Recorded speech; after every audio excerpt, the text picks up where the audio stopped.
It's a sale night from Fenway Park, and on Rhode Island Day, that's appropriate as the Red Sox honor the Ocean State on the first day of August, and ace Chris Sale on the mound, looking to make it 2 in a row over the Cleveland Indians. Hi, everybody. Great to have you with us tonight. I'm Dave O'Brien alongside the two-time world champion Johnny Gomes. And in a couple of moments, Tom Caron will join us as well. And it's just different, Johnny, when Chris Sale is pitching. It's a different feeling at Fenway Park. He is putting together one of the great historic seasons in the history of the American League. Yeah, like you just mentioned, historic. Obviously doesn't happen every single season. Kind of his MO, though. He really does. And this is a blockbuster trade as advertised. Must-watch TV, and I'm excited to watch it from the booth.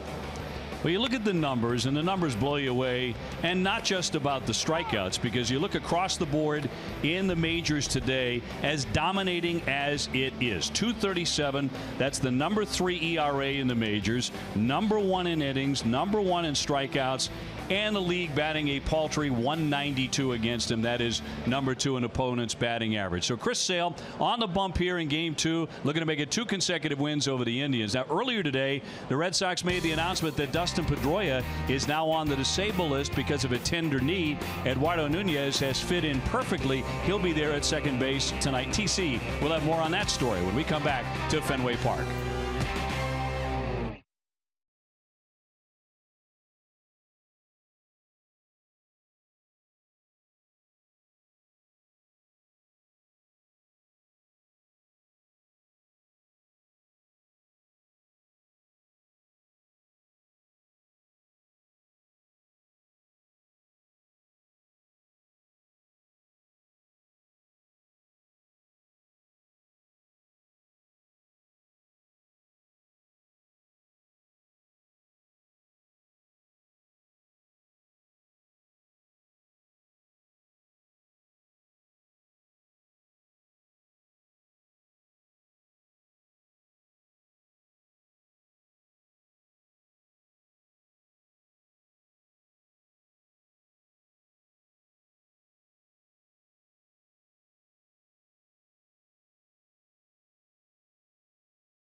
Minutes from Boston.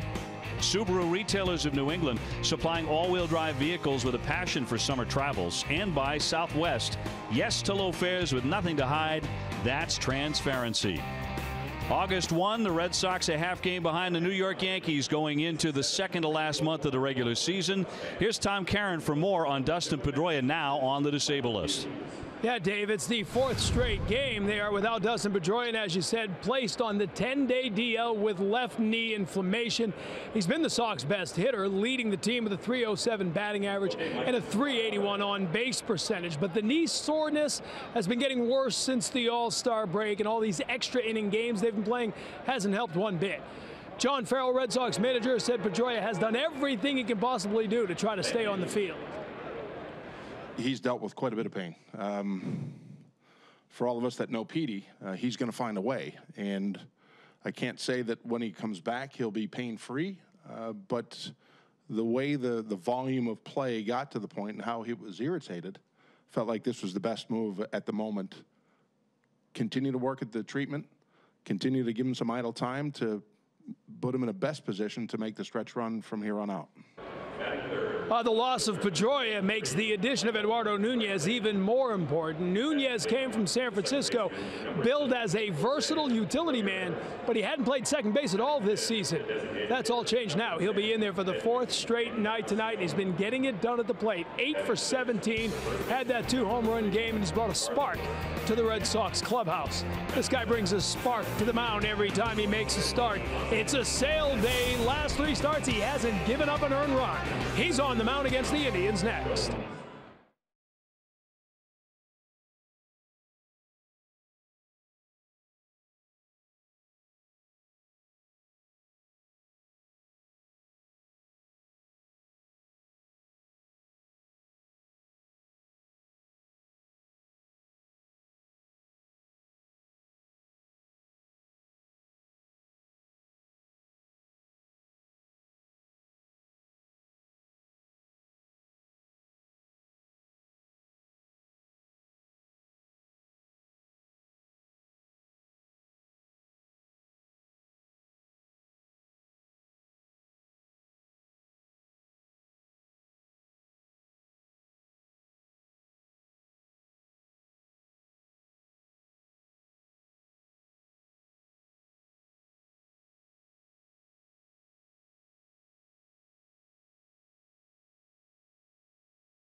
Out west, yes to low fares with nothing to hide. That's transparency.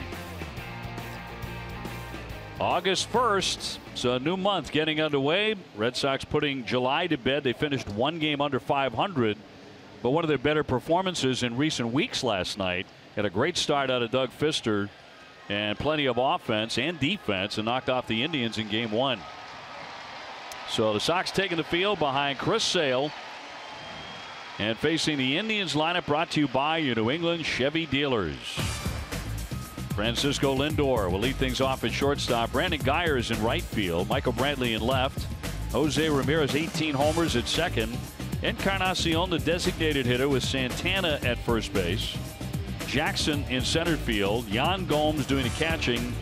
And Giovanni Urshela is the third baseman and the number 9 hitter. And all taking on the lefty Chris Sale. 13-4. ERA of 2.37. That is presented by your New England Audi dealers.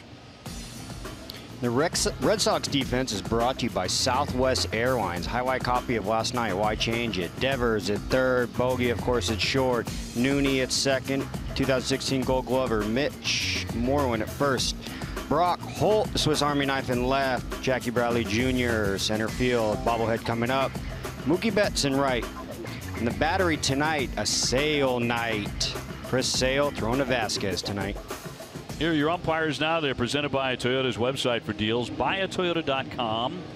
Marty Foster has the plate. Mike Muchlinski at first base. Ryan Blakeney at second. Mark Wegner makes the calls at third base.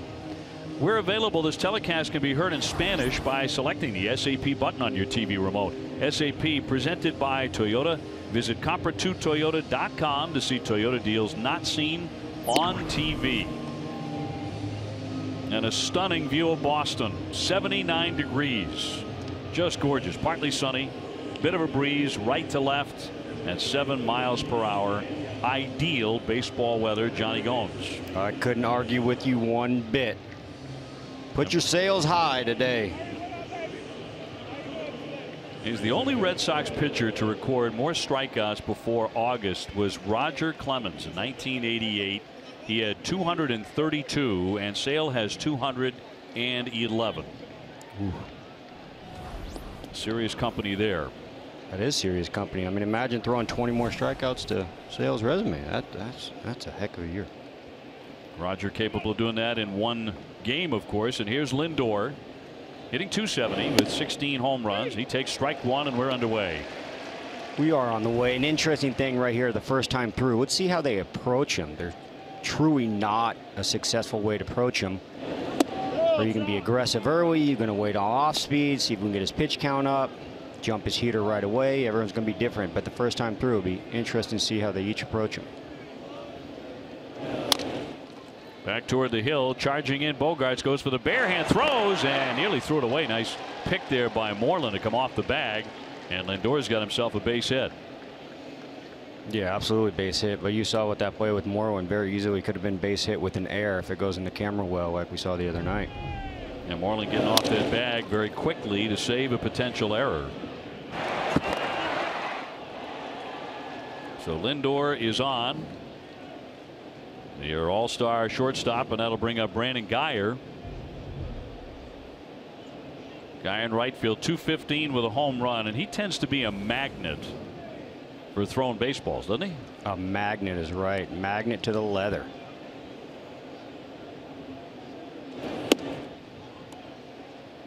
Brantley on deck. Red Sox winning last night to take game one against Terry Francona and the Indians, the defending American League champs. I've been hit quite a bit. I think I had the franchise record there for a minute in Tampa for hit by pitches.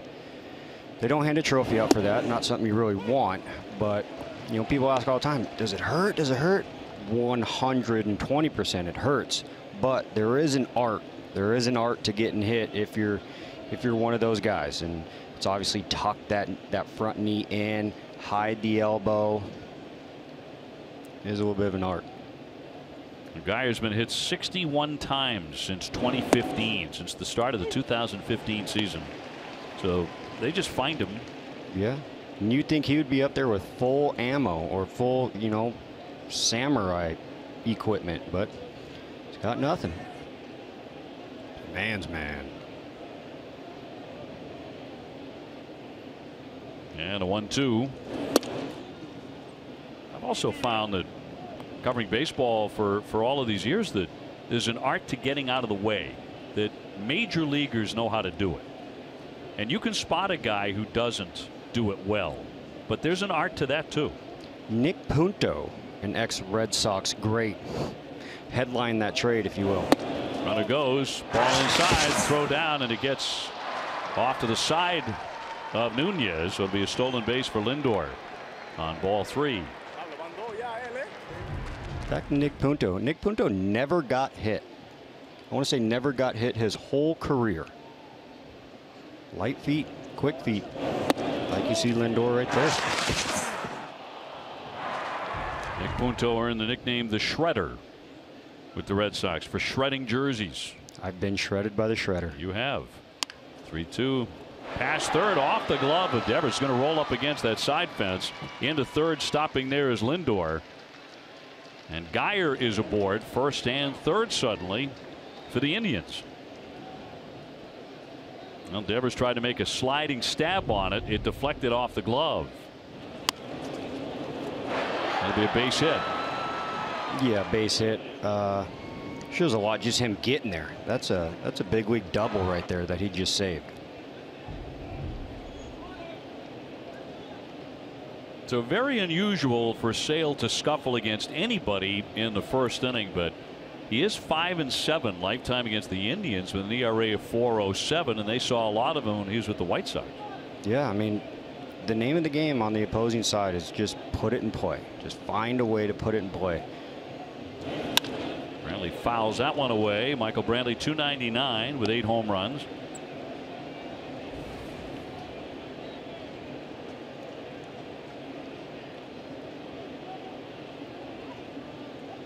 He's hitting lefties and righties, 309 against righties, 280 against left-handers, so he hangs in against them. Yeah, obviously Sale being left-handed, very difficult on left-handed hitters. And this is the only true lefty they have in the lineup tonight. The others are switch hitters and then true righties all the way throughout. However, against Chris Sale, he's 6 for 33 with 12 strikeouts. Not uncommon to see that kind of resume against this guy if you're a left-hand hitter. Lindor down the line and a breaking ball outside.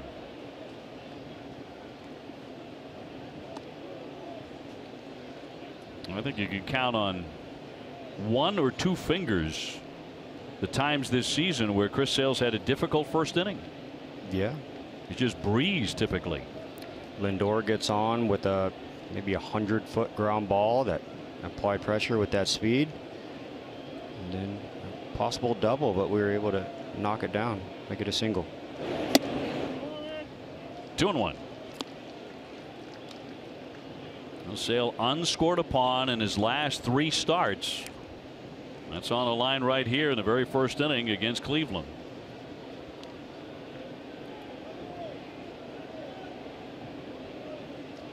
Tough out, and Ramirez on deck as well. Here's the 2-1. He thought about it and checked his swing. Now 3-1. You'll see Sale's composure out there, his body language. This situation, no one on, 1 out, no outs. He does a really good job of just focus on the pitch at hand, making the next pitch. Not real emotional, not losing himself, hence how much of a professional he is. Ground ball through the hole for a base hit. That'll chase in Lindor and make it 1-0 Cleveland. 3 consecutive hits to begin the night for the Indians. Brantley drives in his 50th run on the year.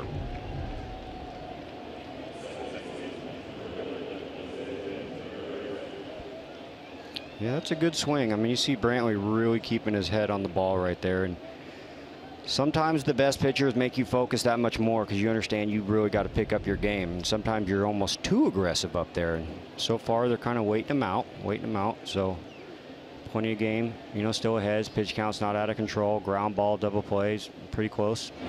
There's trying to bunt, drops it down. Sale has it, goes to third, got him there. Out at third base, safe at first is Ramirez. So it'll be first and second, and the Red Sox get their first out of the inning. Sometimes a bunt like that comes from the dugout, goes to the third base coach, relayed to the hitter with their set of signs. But I'd imagine he did that on his own out of respect to Sale and his stuff. And you're talking about the American League third base starter bunting on him. So show you they're just playing for individual runs. Yeah, guy with 18 home runs dropping down a bunt there. It's Terry Francona and the Tribe. That'll bring up Encarnacion, 253, 21 homers. He's driven in 60. Former longtime Toronto Blue Jay who took his services to the Indians. And he hammers that one foul. Should be noted that Christian Vasquez is doing the catching tonight for Chris Sale. Typically it would be Sandy Leon. I think he earned it. He has had the hot bat for quite a while now. Yep, got to play the hot hand. Red Sox need the offense wherever they can get it. First and second, a run in.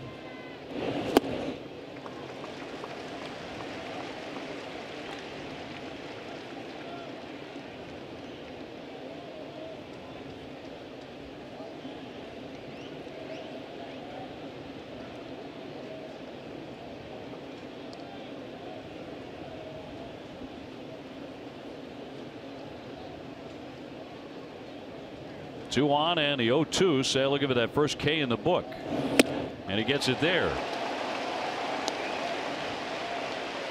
Beautiful sequence right there. 2 pitches down, chases up just a smidge out of the zone. Again, I talk about changing the eye level. He did a great job right there. 2 pitches down, 1 pitch up. It'll send up Carlos Santana, 246, 14 homers. He's driven in 55 runs.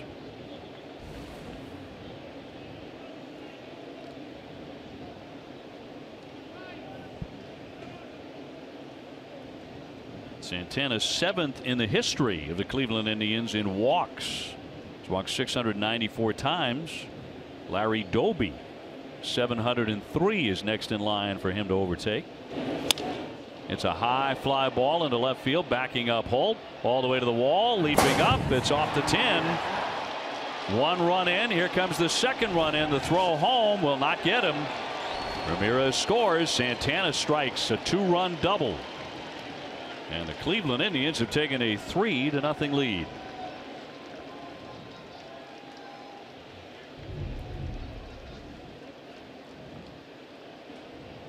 A changeup right there. You see that circle grip and you see him roll it over. At times, I'll give you, one of the most hittable pitches that he throws, but you do have to throw that. And this is, you go back to when Sale was on the White Sox. This is an in-division rival or in-division, play. So these guys have definitely seen Sale more than most that he's facing this year. He faces the 7th man in the inning, Austin Jackson. 333, 3 home runs. Former Detroit Tiger.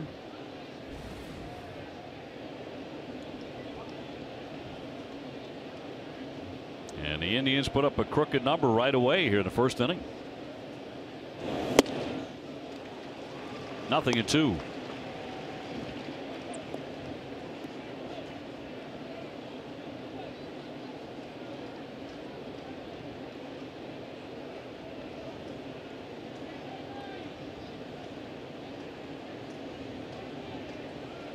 Jackson, a .296 hitter with 2 strikes. So he's been a tough out in these spots. That's the best in the American League coming into play tonight. Yeah, he can be a pain at times. He's a nice little hitter. Obviously, he's center fielder for a long time. He's going to move over to the corners here with the center fielder they got, but scrappy little player. 8-game hitting streak as well. Yan Gomes on deck. No relation to Johnny. And hammered foul again.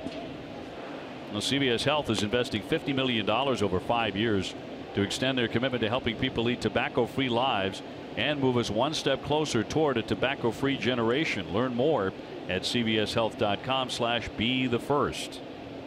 Addison Reed is here. The new acquisition from the New York Mets. Got in late last night, a flight from Denver. Mets have been playing in Colorado. He is here. He is available to work tonight. And that one foul tipped in the mitt to strike him out.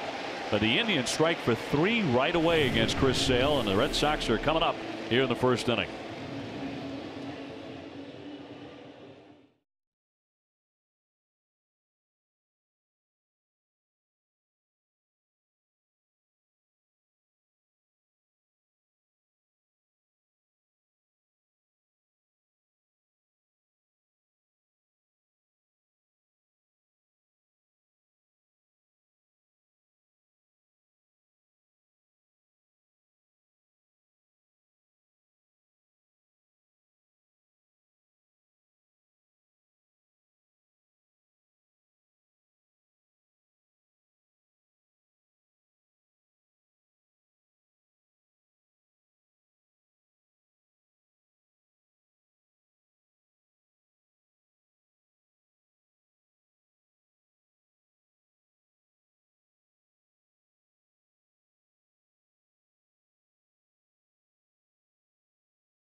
Brought to you by Toyota's website for deals, buyatoyota.com, and Mookie Betts will lead it off. Brock Colton left, Eduardo Nunez the second baseman.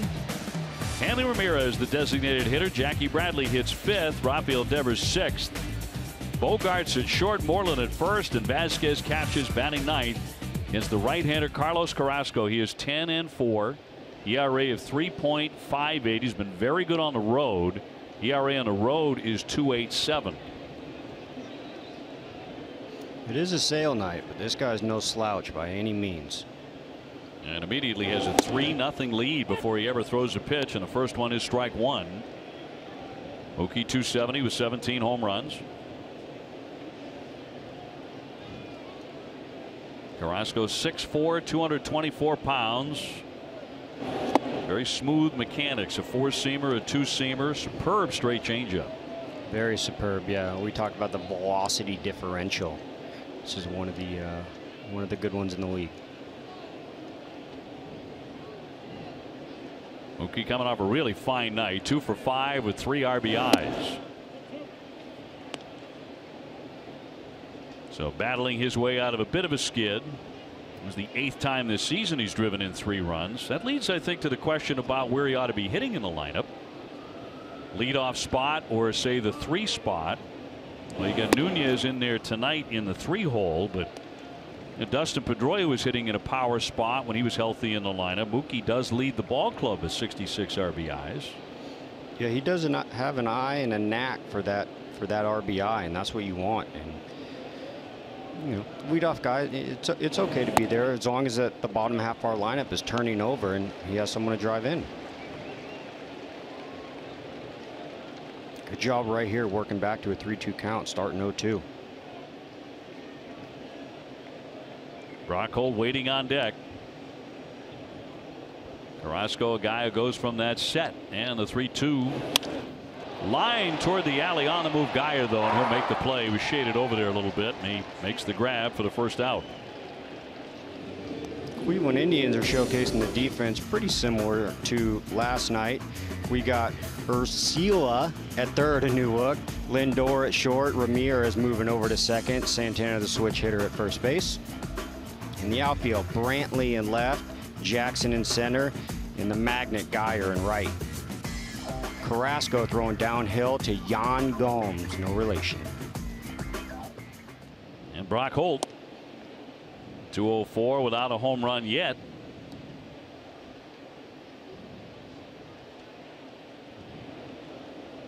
And then Eduardo Nunez, Red Sox trailing 3-0 here in the first inning.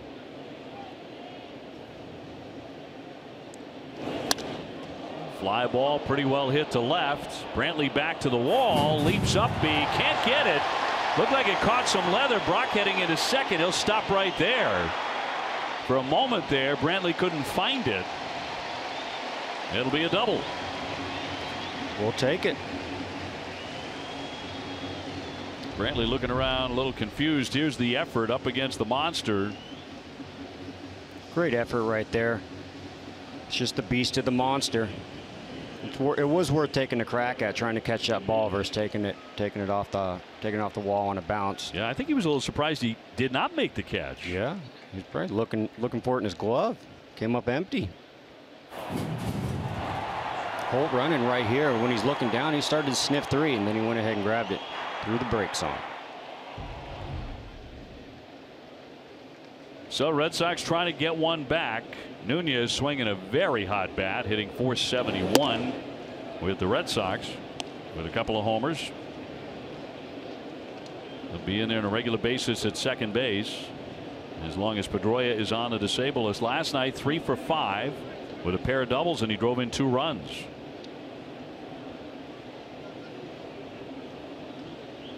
And he didn't just get hot when he came to the Red Sox. He was cooking before that. Routine ground ball to Lindor, runner holding at second, and they're 2 away. Yeah, he's been cooking all year. You know, like we were talking about, just always has a knack to find his way on base. We haven't really seen how this lineup's going to work. I think it's going to obviously add some depth with Pedroia back in there hopefully pretty soon.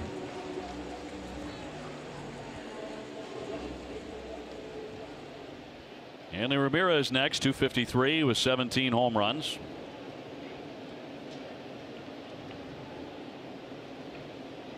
And they getting a look at Carrasco, against whom he is 1 for 3, and that one is a home run.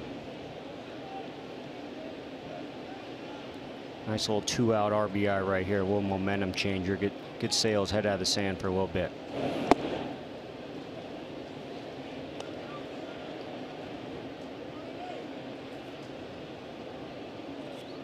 Hanley, pretty good career numbers against Cleveland, a .293 batting average, and he's reached base safely in his last 6 games against Cleveland.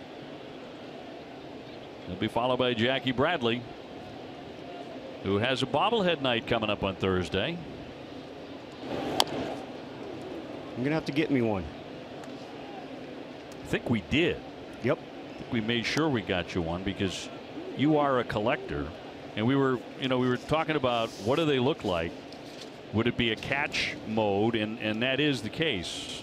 Jackie making a catch there. See it in the wrapper with the monster behind him. There's a green board behind him, so that's appropriate. Yeah, nice little show beard working too. Yeah, I like it. Let me get out of the plastic here. Which now I can't sell it. There's the 1-1. Yeah, there it is. There's a better look. Jackie making the catch right there. That's perfect. I bet you get him to sign it right on that green monster. That's the plan. Yeah, perfect. Looks just like him. Sure does. I got one. You got one. Mine's out of the wrapper though now. Mine will be out of the wrapper. We'll display it next to some of the greatness I got in the house. Oh, and you got more coming, I understand. We were talking about your memorabilia last night, filed by Hanley. And what's the latest that you got going for you? The latest is making a trip back here to Boston, and I've always wanted some of Julian Edelman tiger blood color red gloves. One of the finest hands in the game, and he wears these unique all red gloves.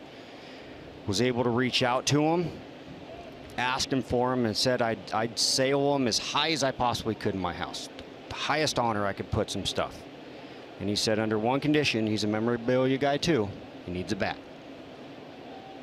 That's how it works at your level of the game.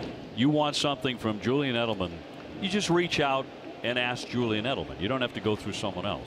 Yeah, that's where I was in a jam. I'm like, here I am going to like a PR guy, RPR guy, run around. Maybe I'll have to meet him in the parking lot at camp and wave him down, this stuff. But third base coach Brian Butterfield, one of the finest fans in the game. And of course, he has Julian Edelman's phone number right in his cell. Right in his cell phone. So rung him up and the deal was done. The 2-2. Socked to center field. Jackson right there, though.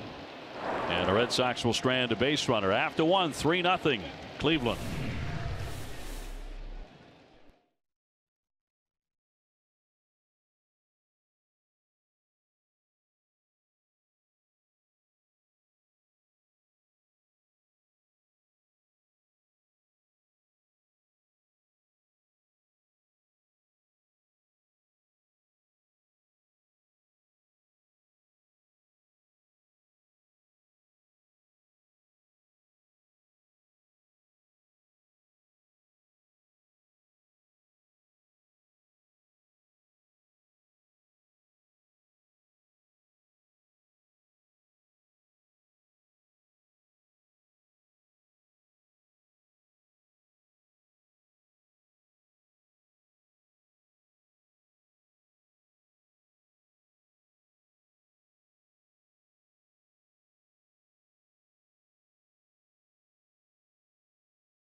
Toyota's website for deals. Buyatoyota.com. Franklin Sports, the official batting glove of Major League Baseball.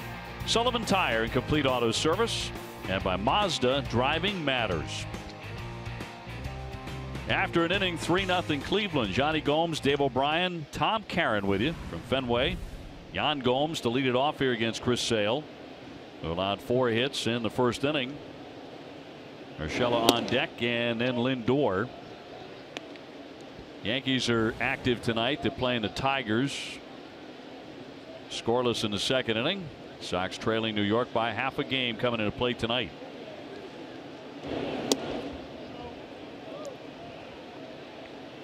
Chris Sale probably not having the first inning he would like. Obviously 4 hits, 3 runs, but you parlay it to his pitch count. He came in at 24 pitches, and it's actually really hard to do. 4 hits, 3 runs, and only throw 24 pitches. So his pitch count's still there. He's all right. Settle down. Still have a chance to go deep into the game. It goes to 3-0 on Gomes. And he walks him on 4 straight. Well, TC, we mentioned it. Vasquez getting the catch tonight. And Sandy Leon not in the lineup this evening. Yeah, Dave, as you said, first time this year that it's not Sandy Leon catching the Chris Sale start tonight. And Leon was injured, banged up his knee in that awkward slide at home, the walk-off win on Saturday night. You remember he kind of had to reach around and come, and he kind of fell in hard as he slid in there for the winning run. So he's available in an emergency. But as we said, Vasquez catching Sale for the first time this season, OB. So, Johnny, how much of an adjustment there? Vasquez has caught him for all of 1 out. And not in a starting capacity, as Tom mentioned. Oh, I was over there. Tom was over there. Tom was. The 2013 season you want to go back to in the Lester-David Ross combo. I mean, it's obviously real. Some pitchers don't mind it, some favor it, but there is that, you know, bond that they do build, always on the same page, to where you can almost look him right in the eye and know what he's thinking. Maybe a little bit of a learning curve getting back on the page right here, but at the end of the day, Chris Sale stuff plays. I would say that's a pretty fair assessment. Yeah, at times you can think you just put a big net back there. Urshela hitting 195 as he knocks that line drive to right. Betts closing, and Mookie will make the running play as Gomes retreats to first base. 1 man gone. Think Energy powering Fenway, and the smart choice to power your home. Visit thinkenergy.com to enroll today. Red Sox will close out this 3-game series tomorrow night right here on NESN. Rick Porcello against Trevor Bauer. And then the White Sox come in, Chris Sale's former team, for a 4-game series. Probably a whole new team. Whole new look, yeah. That particular club, with all the trades that they have made, they're going to look very different than when the Red Sox saw them earlier this season. Well, Lindor is the man who started it in the first inning with an infield hit and a stolen base. He scored the first of their 3 runs. He's a guy who just flat gets on. A lot of extra base hits too, 47 of them. And he pops this one up sky high in the infield. Xander Bogaerts puts that away. 2 gone. He is a guy that just flat gets on and really generates this offense. But there's the Rawlings Gold Glove that is handed out to each position. And then there's the Rawlings Platinum Gold, which is just the single-handedly one best defensive player. And that man got it last year. Yeah, you're right. That's a separator. Whew. You know, gold gloves are marvelous. You hang your hat on that your whole career, but a platinum? Yeah. Mine was just black. 2 down. And Geyer, he singled in the first inning.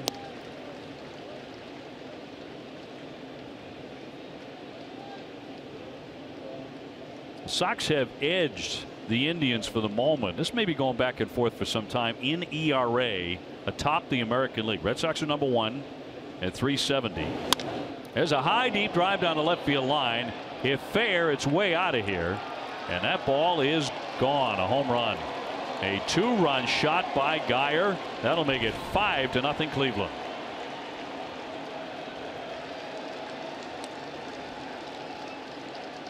And this is a shocker. Yeah, this is a shocker. I mean, the only thing, we're going to have to go to is, Vasquez catching, and it's not Vasquez's fault by any means, but there is a comfort zone, and, Sale's health has always been there. It's there. That's a no-brainer. Just have to wonder why. Totally out of Fenway for Geyer, just his second home run of the season. And they are getting some swings on Chris Sale, no question about that. Here's Brantley. He has one of them, an RBI base hit. We do get spoiled watching this guy, and have been watching him his whole career. Knowing coming into this game, we kind of expect no hitter, perfect game, but there's a human element to this game. Routine fly ball. Brock Holt there. And that'll retire the side, but Geyer strikes way down the line. Totally out of Fenway. 5-0 Cleveland.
Red Sox World Championship season, game number 108 of 07. The Red Sox beat the Orioles 7-4.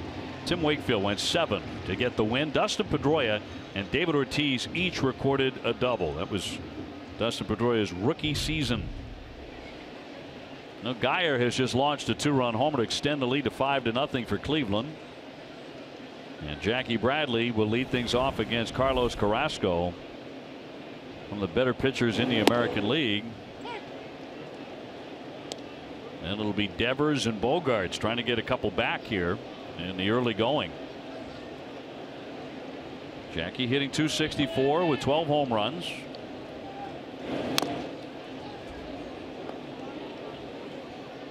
Yeah, offensively, still have to stay within yourself, stay within your plan. Obviously, can't come up here and hit the 5-run homer. Just chip away, get that pitch count up, hit, run the bases, try and steal an extra 90. Cut it in half, keep moving, use the rest of the innings that are left. 0-2 and just missed with that.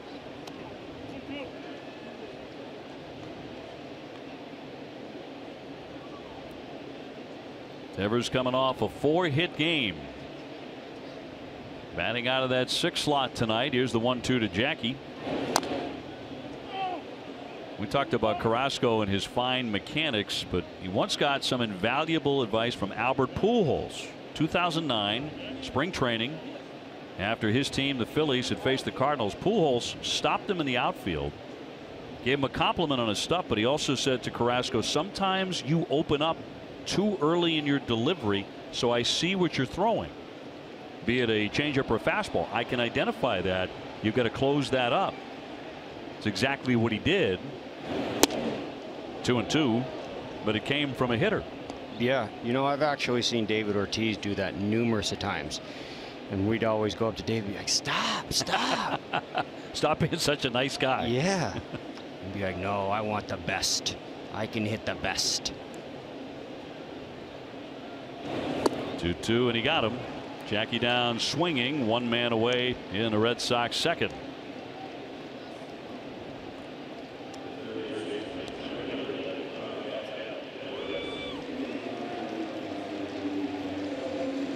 So that'll send up Devers hitting .417 with 2 homers and 4 runs batted in.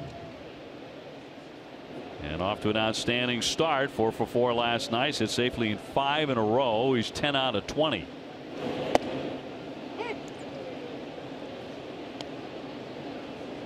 But yesterday he became the 3rd Sox hitter in the last 100 years with 10 hits in his first 6 games. Ted Cox and Ted Williams, the other guys on that list. Wow. Because anytime you're knocking on the door of historical franchise records, then maybe you can go Tampa, maybe Colorado, something like that. But man, it's the oldest organization in sports, just about. 1-1, and he won't chase it. Xander Bogaerts on deck. Red Sox facing a 5-0 deficit.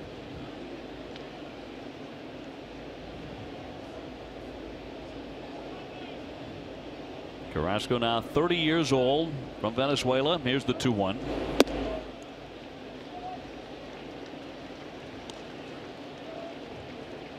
I'll tell you, if you make it to the big leagues when you're 20 years old, you're obviously a good hitter. But not all good hitters have good eyes, especially at that age. And that's something that he's shown night in and night out.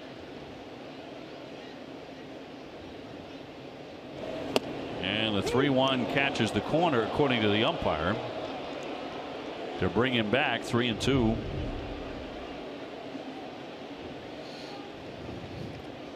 Still has a good eye. Yes. Probably ball 4. And the 3-2 to the rookie. I know all of you guys get to the big leagues when you arrive for the first time on your ability to hit the fastball. But what this kid is able to do to make adjustments has been so impressive at his age. You've noticed it. A lot of people have noticed it. Yeah, that's exactly right. I mean, I was a dead pull. That was my strength. Dead pull, and tried to work around it, but that was my strength. And ball 4. And We'll stay up to date on all the Bruins off-season news. We'll bring you exclusive interviews with some of the top prospects and get the latest on the Bruins' recent trip to China. Don't miss Bruins Summer Face-Off Live tomorrow night at 5 before Nesson Live, brought to you by buyatoyota.com, Toyota's website for deals. Now Sox with a second base runner against Carrasco. And Devers has now reached base in all 7 games that he's played in. Xander 282. He was 1 for 4 last night. Some really good swings. He did. Like we were talking about that hand, and this being a results-driven industry. As soon as the results are there, then we're going to stop talking about the hand. But until then, it's kind of like a little crutch, maybe for him and us. Shot toward left center field. That's a gapper. No one's going to get to this. Off the bottom part of the wall into third, Devers. Brian Butterfield will hold him there into second with a double. Xander Bogaerts. Another good swing. That's Xander Bogaerts. Butter on bread right there. That's his honey hole. When you see that coming off his bat, you see that big top hand release right here. He's going to load up with the knee kick and the top hand off, head down. It's beautiful. And that like we were talking about, results driven. That's awesome.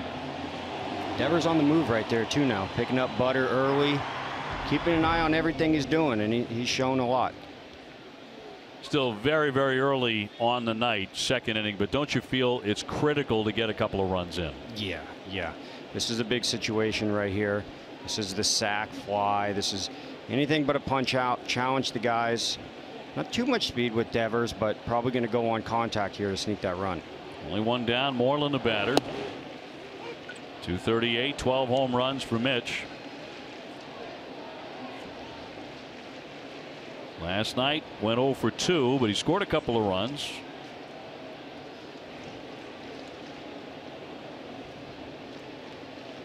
He has Devers at third and Bogarts at second. There's a bullet. Deep right.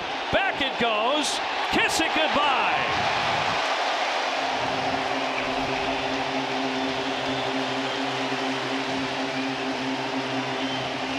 Well, the Red Sox did not take long to get right back in the game. Moreland with a 3-run shot to cut the lead to 2. I was actually having this conversation with a fan today and explaining to them whatever happens on the field, whatever the moment is, like that home run right there, obviously a big homer, but I want to go back to that fly ball to center, that walk, even that line drive. You saw it coming. You saw it coming. I saw the work in the cage. I saw the early work on the field, and boom, that is a huge 3-run homer for the man. 5-3.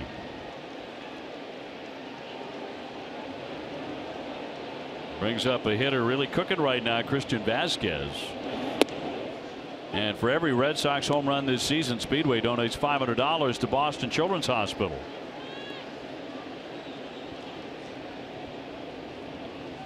Moreland with a shot. His 13th home run. Might be one of those nights where you come in talking about a pitcher's duel and it winds up something like 14-11. That's it, and that's why we play it, and that's why in between the lines you don't see any numbers, because they don't matter. The only thing that matters is who touches the dish the most. Chris Sale has another thought on his mind. He's getting some runs early after giving up 5 quick ones, but now a 2-run game. Yeah, sometimes you'll see a guy like Sale, the big guy, you know, he'll come in maybe after that first, just look around. Need a little help today, boys. Need a little help. And you'll look at a man like that right in the eye and you say, we got you. We got you. Hang tight. No, he's owed a few. With the season he has put together. Vasquez has hit safely in 4 in a row, and nothing light about it. He's 8 for 16 with 3 RBIs. Yeah, I was talking the other day. I was behind the cage watching him take BP and hitting it to right, hitting it to center, pulling some homers all the way out of the game. Line drives to center was all there. And BP is the most controlled mental state of mind a hitter can have. That one's toward the gap. That's going to settle down between the outfielders all the way to the track in the wall. He makes his way to second base, and the Red Sox are swinging the bats here in the second inning against Carrasco. They sure are. I like it. And that is a pitcher's pitch right there. You're talking about a 2-2 slider. That's why he has the ERA. That's why he has the win record, because of this pitch. He leaves it a little bit over the middle, a little more than he'd like, but that's where you hit. You hit mistakes. And then here we go right here with one of our RBI guys. Driving in somewhere at the bottom of the order. That's been going pretty well. So walk, double, 3-run homer, double. And the Red Sox bring the tying run to home plate in Mookie Betts. It did not take very long. He ripped a liner that's caught by the right fielder first time up. That one gets by and will go all the way to the backstop and into third base easily is Vasquez on the wild pitch. We're going to fast forward now from Mitch's at bat of how crucial it was to get that run in with just 1 out. Now here we are with a little gift right here for the pass ball or wild pitch, however they want to call it. It is ruled a wild pitch. And as you can see with the defense now, they're starting to get a little tighter. When Mitch was up, they had the infield back. Now they have the infield in. Obviously the game's getting a little closer.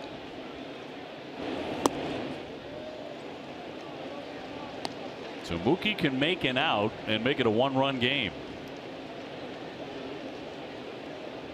17 home runs for Betts.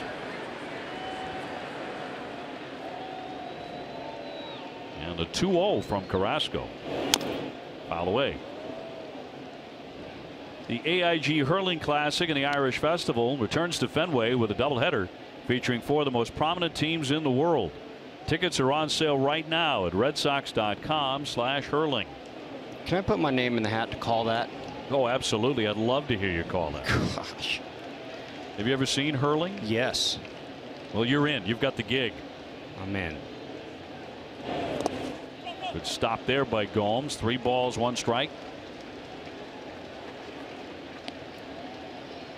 Red Sox fighting back tonight. Got down early 5-0. Now 5-3. 3-1 count right here. We're talking about the base open.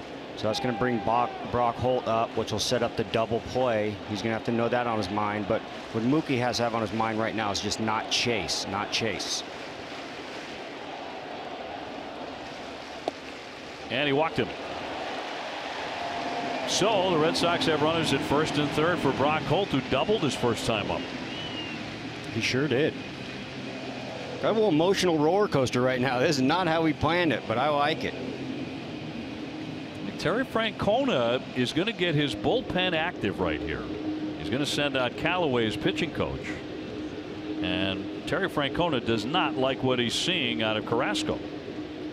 That's what you'd have to agree with right there. But this guy's stuff plays, and I mean, we've got 8 runs on the board. You wouldn't think it's going to be a slugfest. I'd imagine these guys are going to settle down. But like I was talking the first game of the series, as many relievers as you can get into the game to get a look at individually for situations like this. They get Tyler Olson starting to throw out there. We saw him last night. They just brought him up. Johnny, so many Sox fans who are listening to the sound of your voice tonight grew up coming to Fenway Park many summer days and nights watching games just like this, where there were 8 runs up in a heartbeat against really good pitchers, myself included. Now Brock Holt with a double in the first inning, first and third, 1 away.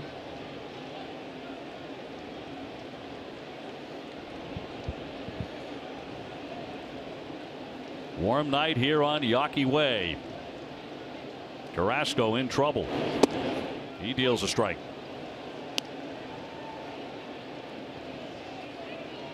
Brock looking healthier and healthier every time he takes to the field these days. 1 for 3 last night.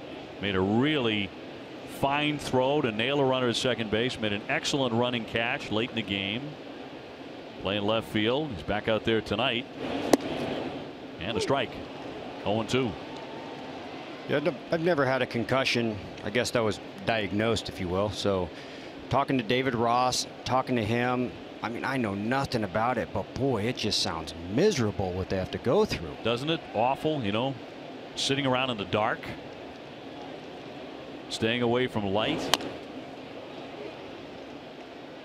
Yeah. And loud noises. I mean, it's an awful way to go. And they're just so confused because they're just a whole new person inside their own skin, and they have no idea why everything's working. Like they talk about the foods they love, now they hate. It just seems gross. They can't even smell what they used to love. And what's wrong with going outside? Well, now all of a sudden the sunlight hits your eyes and creates a headache, so you go inside. Now, he was really smart because he talked to, as you mentioned, he talked to Ross, he talked to Dale Earnhardt Jr., guys who have suffered concussions. Got a first-hand account about, you know, how to get through it from professional athletes who've suffered them. And that's close, but outside. We'll have to keep an eye on that now. That was a strike on Devers. Just about this same pitch. Also on Bogarts. Got to go both ways. Vasquez at third, Betts at first. We'll see if Mookie's thinking about running. Fouled away as he just nicked it. On deck, Eduardo Nunez. Red Sox have closed the gap. 5-3 Cleveland. They sure have. Going back to those 2 pitches, though. Is it hard to hit Sale? Absolutely, but it's not any easier to call the game either. I mean, he's seeing some stuff. Obviously, the arm slot, the velocity, that slider that you don't see very often. These guys call multiple games, and just calling that game can be tough. Carrasco's already thrown 32 pitches in this inning. 2-2. Yeah, and that's, you know, the professionalism and the bulldog mentality of Chris Sale. So I was talking about in the first inning, how he had 4 hits, 3 runs, but only threw 24 pitches. This will be the 50th pitch already for Carrasco. 1 down. And another one fouled away. They are making him work. Tomorrow at 6, don't miss Red Sox first pitch, presented by Joseph Abboud, available at Men's Warehouse. Adam and Jim will have the latest on Dustin Pedroia's injury and take a look back at this year's Jimmy Fund Clinic spring training trip.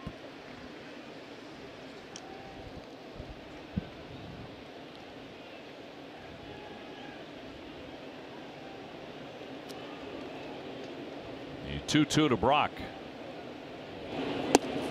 Would not chase it. Would not chase it. See if we got some movement on the bases here. He is a strikeout guy on the mound now, but Brock's a contact guy, so it's going to go hand in hand. Strategy right here. The strategy. What are we going to do? I'm always for pushing the envelope. Well, it has been the Red Sox style here in 2017. Crowd buzzing over it. The 3-2. Runner goes. And a ground ball toward that open spot. A dive, but a run will score. The runners will be safe at first and second. That'll make it 5-4. And putting the man in motion made all the difference. It did make all the difference right there, and that's why you do it. That is a routine ground ball. You can see where he's standing right now. That's the position he would have been in. That's a quick flip to Ramirez, a second baseman, and that's a double play. We went from an inning-ending double play to a knock. And an RBI. Ooh, don't forget about the RBI. Score change. And we saw Lindor making a move towards second with Mookie Betts running. And on the other side of the strategy point right there is you saw Lindor going to cover. So he's having the call right there. There's also a situation where your second baseman will go to cover. The Red Sox have rallied for 4 of their own. Nunez with a ground ball, foul just off third. Oh, so close. You know, take a look at it. The foul ball right here, just foul. Just foul. Nunez 0 for 1. He's grounded to short. So take a look at Lindor taking the base right here. He's going, which is telling me that they thought Brock Holt would have pulled the ball and hit a ground ball to second. So they're okay with free and open shortstop right there. And it's not really Brock seeing that and driving it over there. That's just too much to react. It's really just a crapshoot. Lindor made a nice diving play to keep Betts at second base. Otherwise, he's standing at third.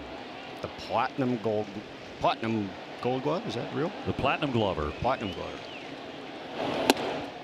0-2 on Nunez. 1 out in the inning, first and second, and 4 runs in. So when I was up to the plate right here, I always talk about a rally killer, killing a rally. Never want to kill a rally. So this situation right here, obviously don't want to make an out, but you really don't want to feel for it and feel for it into an easy double play. Like a punch out, not ideal, but a lot better than a double play.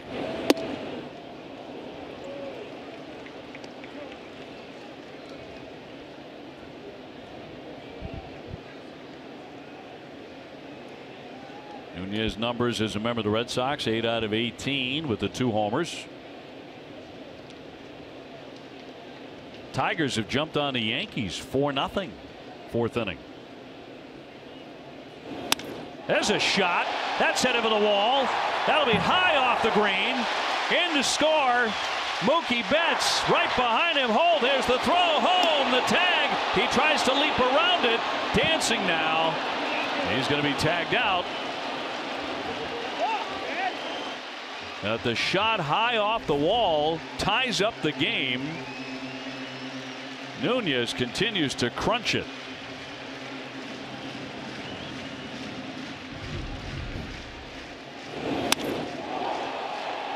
I'll tell you what, I face Carrasco and I face Sale, and these boys are making it a lot easier than it is. This is a heavyweight bout right here. Didn't get him with the initial tag. He tried to do a Pedroia, which is to say a Fred Astaire, which we saw at Tampa Bay last year, but nowhere to go, nowhere to hide. Just hoping he drops it. Well, how I look at it, that's the most interesting thing, is that right there is all the Buster Posey rule. I mean, if you go back to the pre-Buster Posey rule, we might be pulling catching gear out of the net because it's 100%. You're taking them out. Sure. An intentional walk here of Hanley. So he'll move on to first base after the Nunez RBI double has tied the ball game. And Terry Francona has seen enough of his starter. And two of the best pitchers in the American League. We've got 10 runs on the board in the second inning at Fenway. Wild one underway here. Already they go to the pen, and we'll have more in just a moment.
Well, it's Bo Sox Club family night at Fenway, the 50th anniversary of the terrific support group of the Boston Red Sox, and they are entertained in the early going. That's in there for a strike on Jackie Bradley. So with two down, the Red Sox have runners at first and second. The game tied 5-5.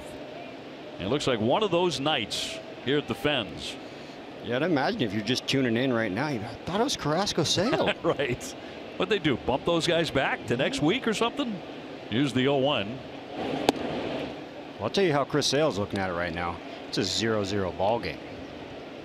And at the end of the day, this is what creates teams to come together. Pick me up, pick me up. There's going to be another time when someone's on the mound, the bats aren't going, pick them up, pass the torch, pick me up. The way these guys are working together right here. Now Chris Sale deserving of a couple of pick-me-ups. There's no doubt about that. He's getting one tonight. Yeah, they're obviously on board with what he's done. Jackie started off this inning by striking out. The base hit could bring the Red Sox the lead. Devers on deck. Olsen, the lefty, with a 1-2. And foul tipped in the mitt, struck him out. That will retire the side. It was a huge home run in the inning. Mitch Moreland with a 3-run bullet. Sox get 5 back, and they've tied it at Fenway.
Foster forward.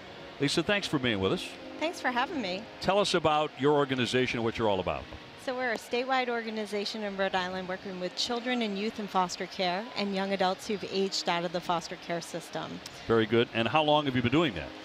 July 1st was 14 years. Wow. Yes. Congratulations. Now, a $10,000 first place check from the Red Sox Foundation. How do you put that to its best use? It's unbelievable.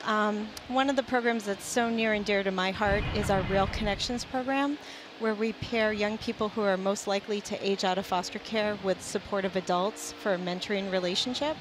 It's how I became a mom to an amazing daughter, starting as a mentor. So I can see no better use than to put our $10,000 to our Real Connections program. My next question was going to be, what's the most rewarding part of what you do? A lot of it has to be. Everything. I mean, we serve over 1,600 young people each year and support close to 1,000 foster families. And some of the amazing stories of families made through foster care, helping young people who were born into unfortunate circumstances make successful transitions to adulthood and see them come back and visit us. It's unbelievable. Sounds like wonderful work and so rewarding. Congratulations. Thank you so much. Thanks for being with us. All part of Rhode Island Day here at Fenway Park. And thank you for your heavy heart. Thanks. Red Sox have tied this one up 5-5 with the Cleveland Indians. And a count 2-0 on Ramirez. He tried to bunt his way on the first time up against Chris Sale. Rare has been the start for Chris, where the Red Sox have handed him back 5 runs. There's a shot into left field and a base hit by Ramirez to begin the 3rd inning. Ace Ticket is Boston's trusted source for Red Sox tickets. From bleachers to boxes, Ace has the lowest prices to all games at Fenway with a 200% guarantee. Visit aceticket.com now or call 1-800-MY-SEATS. Yeah, and Encarnacion 0 for 1 as he climbs in. Yeah, in this game there's no redos. There's no cleaning the slate, but Chris Sale was fortunate to fall into one right there. He knows that. So we'll see what he's got the rest of the way. So far tonight, a couple of strikeouts for the major league strikeout leader, now up to 213. 9 starts at Fenway, 6-1 with a 207 earned run average. And he has recorded 10 or more strikeouts in 14 of his 21 outings. Does not appear that tonight's going to be about strikeouts, though. Not the tone of this one. 0-2. He's been giving Edwin a headache, though. 0-2 again. Got him on 3 pitches last time. 2 down, 1 up. Imagine he goes to the slider here. He didn't see the slider at the first at bat.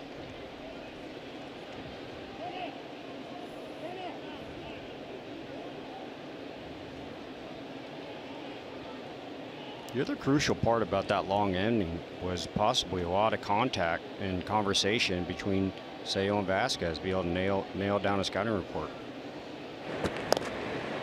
And maybe make an adjustment or two. Yeah, what he saw, set up here, set up there. The game began with 3 consecutive base hits off of Sale. We just don't see that. There's also a double in that inning to drive in 2 from Santana.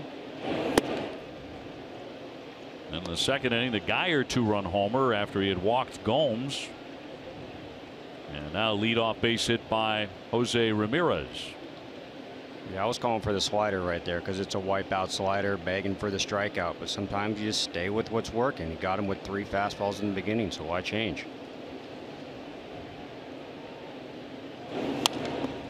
Got a piece to hang in there.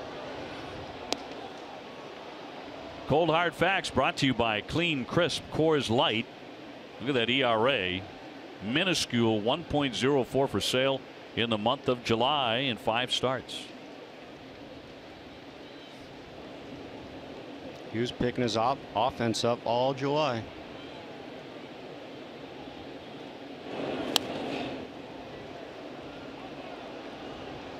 Not included in that was Chris Sale starting the All-Star game for the American League for the 2nd year in a row. Threw up some zeros there too. Yep, a couple of those.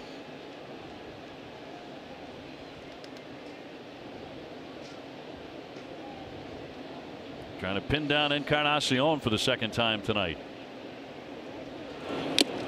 Foul tipped in the mid. He got him. Strikeout number 3 for the left-hander.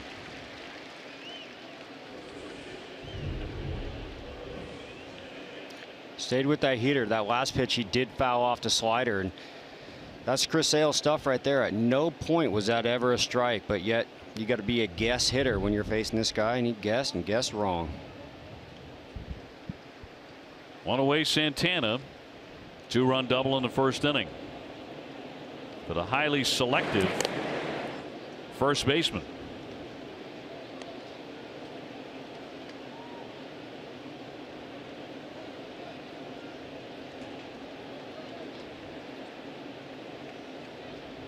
Ramirez on at first. He's running. Here's the throw. Slowed down and backed up by Bogaerts. A stolen base for Ramirez, and they're choosing to run tonight, and they have 2 stolen bases. Yeah, that's it. You're going to have to find a way off him, manufacture some runs. Obviously, Vasquez with the arm he has, but that was a tough pitch to throw on. That was coming in at a 78-mile-an-hour slider back to his glove side knee, where he has to bring it all the way back around up to his ear. Struck the runner Ramirez. So a man in scoring position with 1 down. 12 stolen bases for Jose Ramirez, who can do a lot of things to hurt you. That's why they chose him to start the All-Star game. Santana's already driven in 2 tonight. And a strike.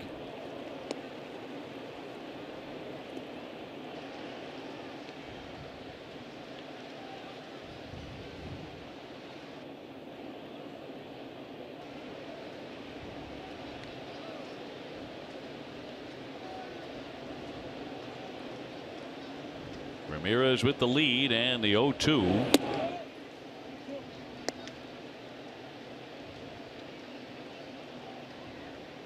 Indians waiting on a couple of key bats to get back into their lineup, and they're going to be even more potent.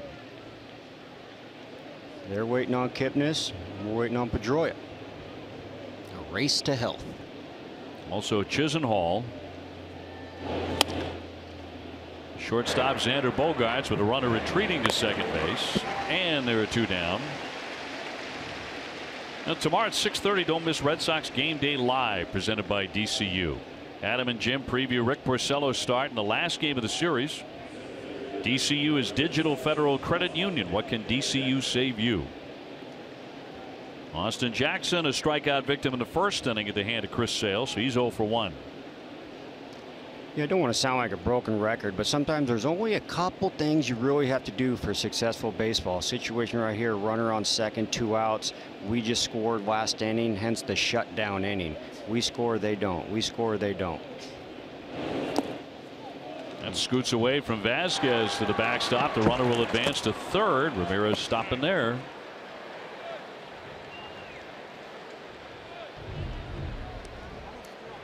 Vasquez obviously one of the better defensive catchers, and you see how he dropped that right there. I'm sure he caught him in spring. I'm sure he's caught a couple of his sides, but Chris Sale's slider is like no other slider, so that's another thing he's going to get accustomed with. Been a rough night so far for Vasquez. Although that is a wild pitch, it did hit the ground. Runner at third base and 2 away.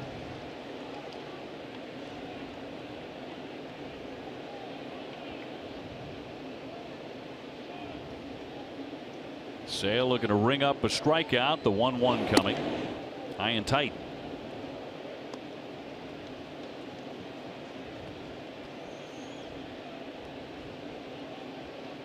Indians got 3 in the first inning, 2 in the second inning, take a 5-0 lead. Red Sox came storming back with 5 in the bottom of the second. And Red Sox have already knocked Carrasco, their starter, out of the ballgame.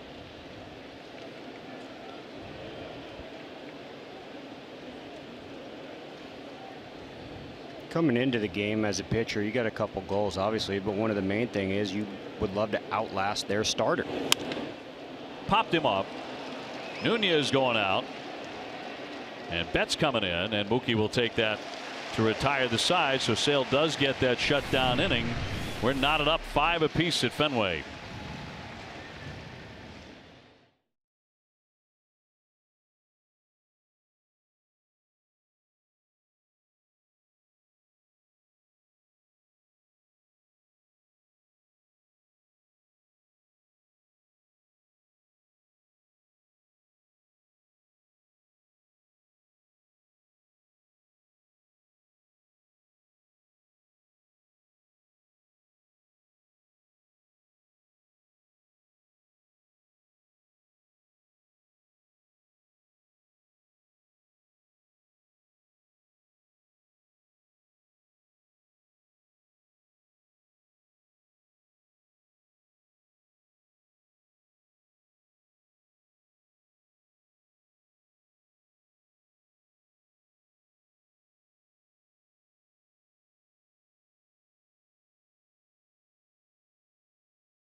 Is your #1 mobile app for live Red Sox baseball. Stay connected. Get Red Sox home screen icons, app features, and more.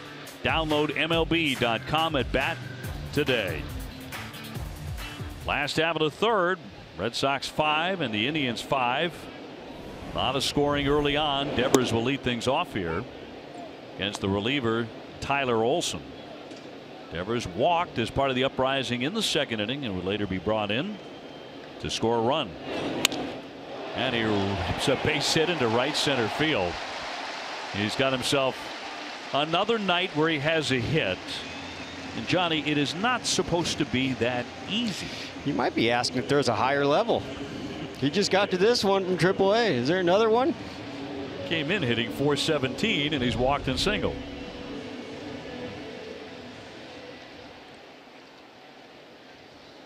There's that other lefty out there in the LA Dodgers that took them by storm too. Bellinger. Sure did. And you're the same thing is happening here. Yeah, you're the youth. Bogarts with a double and a run scored. Xander with signs the last couple of nights that he is beginning to come back around again. You like talk about that hitting is contagious. Hitting is contagious. I think anyone will say that within the game. And that little young man on first base, I think, was the one who started the fire. With that walk, now base hit to begin the third.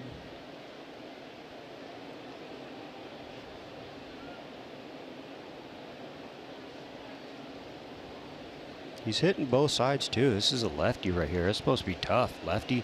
Remember the first game they brought a lefty out of the pen. High chop to Lindor, to Ramirez on the first, and double him up. 2 down. Let's get out of TC. Yeah, Obi, as you know, there was a flurry of activity yesterday before the non-waiver trade deadline, but the Red Sox made just one move. They added a reliever, Addison Reed, a veteran who comes over from the New York Mets. Now, it's an interesting move because the Red Sox bullpen has actually been very good. Second best ERA to the Cleveland Indians in the American League this season. But John Farrell, Dave Dombrowski thought they had a lot of pitchers who were good against either righties or lefties. Addison Reed good against both. Righties hitting 250, lefties 263. I talked to him before. He said his goal every time is to come in, get 3 outs, not give up a run, and hand it over to the closer. That will be his role with the Red Sox. OB. And Tom, it's like having another closer, because this guy was 19 for 21 in save opportunities with the Mets.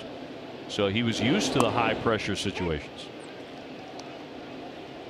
and was really thriving in those. Yeah, not a very successful season with the Mets this year. They've been doing great, but he was definitely a light for the Mets this season. Mets have had a lot of pitching injuries, contributing to their 48-55 record. Much more was expected. Moreland with a 3-run homer in the second inning, his 13th. Big homer for the big guy. Back to that home run cut. Yeah, he was a Gold Glove winner last year, but he's letting everyone know right here he's got some bat too. That's a beautiful swing. That's the swing he's been working on. That's the swing I've been watching and knowing this was coming.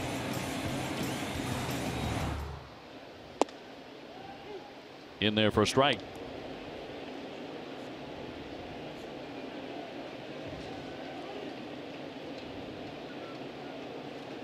Now Moreland now 4 home runs in his last 13 games against Cleveland, so he's been picking on him a bit. Swing and a miss, down he goes, strike 3. So in the end, the Red Sox bring up only 3 men in the 3rd inning. We're still tied 5-5.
Which gives a major league team the better chance of success? Text 1 for great starters. Text 2 for a great bullpen. Message text your answer to 536-536, and data rates may apply. 1 message per vote. Which way do you go on that one? Well, your good bullpen's not going to come in the game in a loss. Good bullpen comes into the game with the lead. Hence the starting pitcher. It's kind of funny how baseball works. We like to call it a copycat league. You always want to copy the the American League winner and the National League winner. And you saw both those last year with the huge 3-headed monster on both sides in the bullpen, and obviously what Andrew Miller did. This Indians team, they're bringing him into games in the 5th and 6th innings. That one driven into left, but coming on Holt, down to get it. And he made the catch for the out. Yeah, that's that top spin that really plays in left field here when you're in so much. That's a guaranteed knock if we're in Cleveland. Brock Hole with the play, one gone. He's playing a fine left field these last couple of nights. The Swiss Army knife. You put him at second, he'll play a fine second. You hide him at first, you name it. Urshela 0 for 1. He is lined to right. Hitting just 190. Do you have a Swiss Army knife? I do, actually. See? Who doesn't? I mean, doesn't everybody carry one? That's what I'm talking about. You never know. Every good ball club has one. Yes. I bet he's real handy at home, too. Oh, I know. Fix this, mow the lawn, light bulbs, covers it all. Anything you want. That's your man. And will never embarrass you at any position. No, and he has great hair.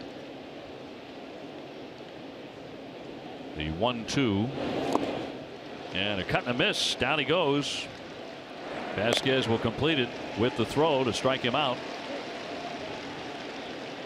So 2 away quickly.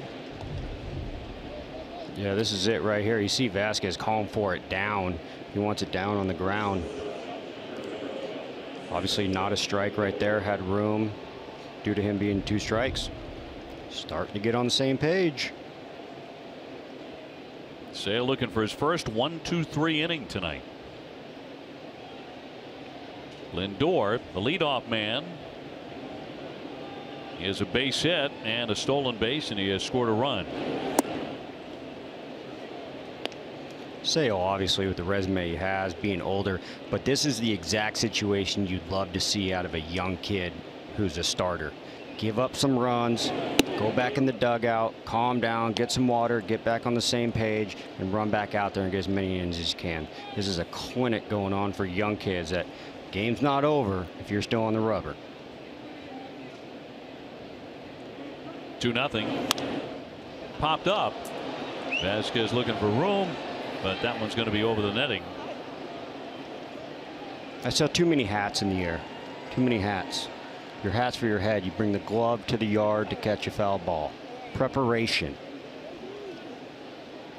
I love how you're coaching the box seat fans to make a better effort. That's it.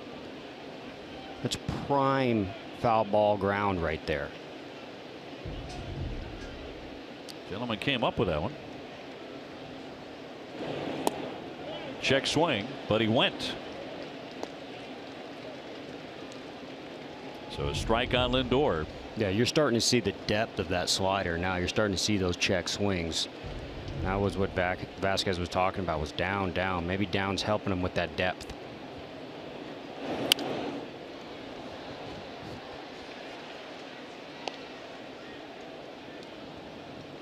The next pitch for Chris Sale will be his 70th. First couple of innings he labored. Second inning faced only 4 batters. Now trying to make it 3 in this inning. Another check swing. 3-2.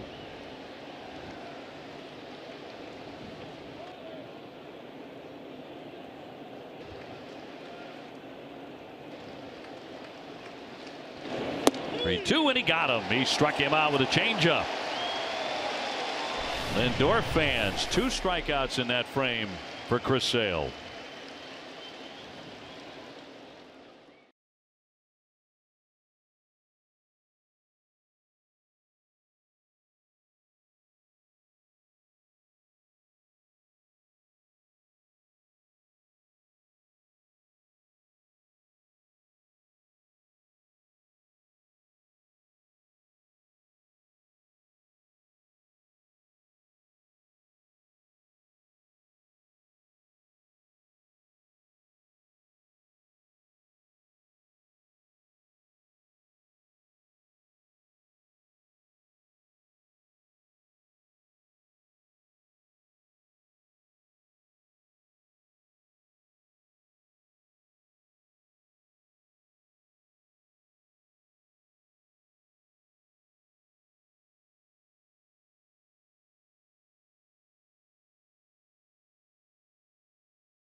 Why? Get up to 72 months, no interest with equal payments and no minimum. See Jordans.com for details. Frank Capano joining us, the sports director at WJAR in Providence, Rhode Island, here on Rhode Island Day. How appropriate. You and I were down on the field talking about how fast this game was going to move. I totally blew that. So my apologies. I said we're going to get home before 10 o'clock, and I don't think that's happening tonight. So your dinner reservation has to be moved. Frank, great to see you again. Nice Let's dive in right away, and I know Johnny wants to hear this too, about what's going on with the Paw Sox, the future of essentially the Red Sox little brother. Sure. They have the current ownership group has a lease at McCoy Stadium through till 2020, and so the ownership group is trying to decide what they're going to do in the future. They believe that they need to get a new stadium. This stadium is somewhat outdated. It would cost a lot of money for them to upgrade it. It would cost a lot of money for them to replace it on that location. They're looking at another location in Pawtucket right off of 95, which would be really beautiful. But the period of time that the ownership group has devoted themselves exclusively to Rhode Island and Pawtucket has expired. That was July 1st. So now they're hearing from other people, and most recently they heard from Worcester and have had a couple of conversations with them to perhaps build a stadium in the Canal District of Worcester. So that's where we stand with that. And you know, there's a certain amount of money. Little roller here by Vasquez, picked off by Urshela on at first. Bang bang play and got him, but John Farrell thinking about maybe taking a look at this one. Very close at first base. Take a look right here. Oh, he might have been begging. Gotta love the effort running down those sacks though, right there. Head down, digging, sniffing the hit. They will not appeal, so he's out at first base, one man gone.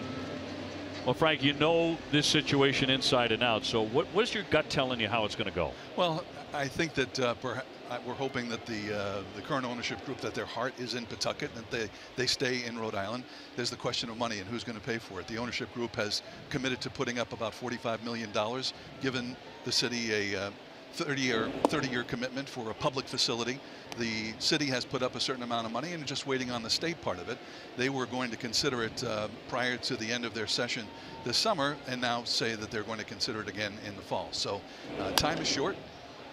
Shot through for a base hit. Mookie Betts on for the second time tonight. Have been to Pawtucket. I played there. Came up in the Tampa organization. Our AAA affiliate was the Durham Bulls. So we did some time going up and down there, and you know, different cities. But I tell you, the first time I went there was really what stood out to me, similar to up here, was a fan base.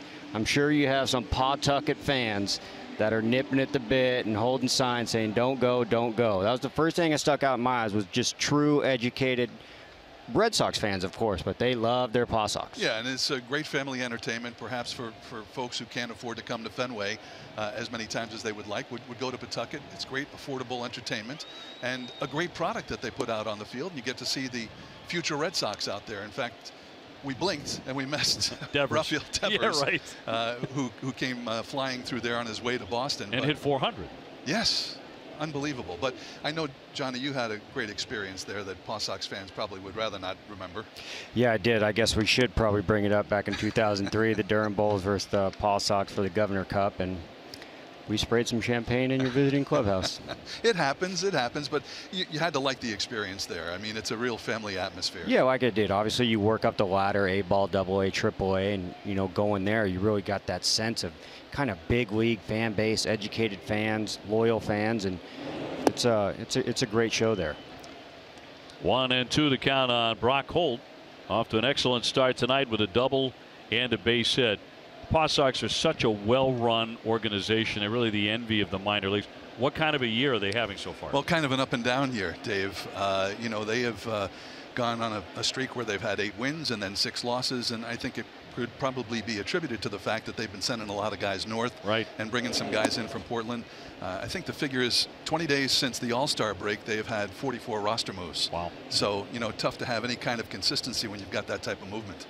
Let me jump ahead to a little college basketball too, because I know you cover the heck out of it. Providence, URI, as we move forward. How about the Friars and the kind of progress they have made and have produced some terrific players the last several years. Guys have gone on to NBA careers, as this one is lofted to Brantley in left field, and 2 down. Well, we had a great March in Rhode Island, as for the first time in like 20 years we had both Providence College and the University of Rhode Island qualify for the NCAA tournament. So it was really basketball craziness in the Ocean State, and I think that there is a lot of expectation for another great year for both teams. Both teams are returning some key players, and both teams are bringing in some new guys that I think are going to be exciting and be able to continue what they started last year. Pitching change. Frank, you're the best. Thanks so much Nice for to dropping see you. by. Thank Always you, a pleasure. Thank you, Ray. Good to see you. Thanks. All Awesome. tied up 5-5 here in the bottom half of the fourth inning.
Yes, with conferences, meetings, summer outings, and holiday parties at Fenway. Visit RedSox.com/events.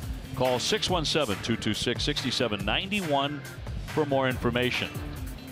Dan Otero coming out of the bullpen, a right-hander. He's their third pitcher already in this game. The Sox have only had to use Chris Sale. We're tied up 5-5. And the Red Sox with a base runner in Mookie Betts. That third pitcher, 3 in 2 innings. How's the game so far? Nunez with an RBI double. He's also grounded out to short. Sits safely in 41 of his last 46 games as he looks at a strike. Dan Otero, big sinker ball. This guy, we call him ground ball machine. He started over in Oakland and came over here just kind of like a little throw in. And they rode him hard all the way through the World Series. Coming in with a 3.57 earned run average. And a bounder right back to him. And this is stock and trade. And that's the end of the Red Sox here in the fourth inning. Tied 5-5 at Fenway.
Break. Looking at tomorrow's pitchers, Rick Porcello against Trevor Bauer.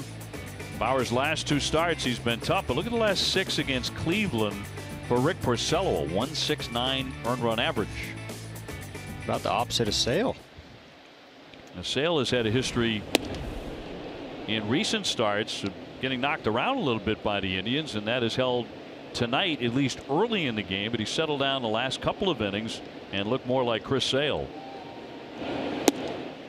Settling into a groove here. Now he gets Geyer for the 3rd time, and Geyer has singled and ripped a 2-run homer. Yeah, that 2-run homer was just a fastball down and in. Guess and guessed right. Try to hold up, but it's a swing and a miss. 1-2. You might see Sale start going to that off speed, but this guy's stubborn as it gets, and he should be with the stuff he has. No telling what he can throw. They all work.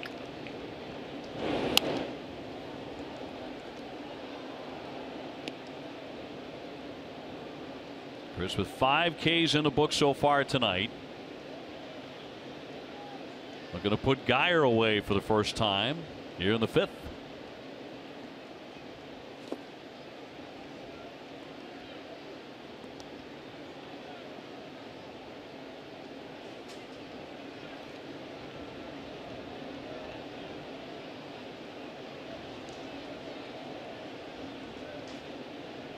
And a 2-2 from the lefty. High fly ball to left center field. Here comes Holt. Been pretty busy out there tonight. 1 man away. Next in will be Michael Brantley. So the Red Sox have finished up the month of July. Wound up going 13-14 in July. It was the Red Sox first losing month of 2017.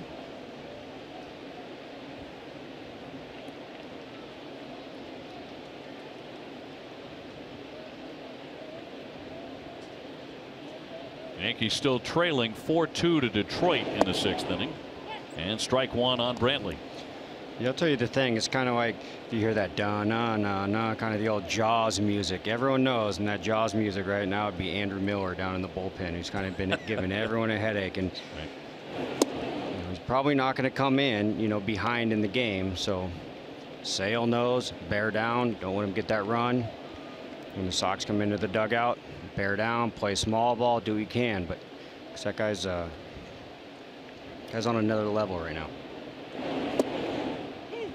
Should come into, you're going to need a bigger boat. My favorite line in that film. Brantley with an RBI hit. He's also flied to left. And a 1-2. Can't get him to chase it. Kind of went with the Jaws music right there. Probably could have used a lot, but it was just Shark Week. It was, yeah. It was. Shark Week has gotten huge. Yeah. Huge. I think the Sharks have been getting huge too. Haven't they? Yeah, it's a very popular week, Shark Week. Floated down the left field line and foul. And if no one had ever met you before, they'd just seen you play ball, they would have said Johnny Gomes is a Shark Week guy without question. Yeah, I'm down. Yeah, I was very interested. Unbelievable animals.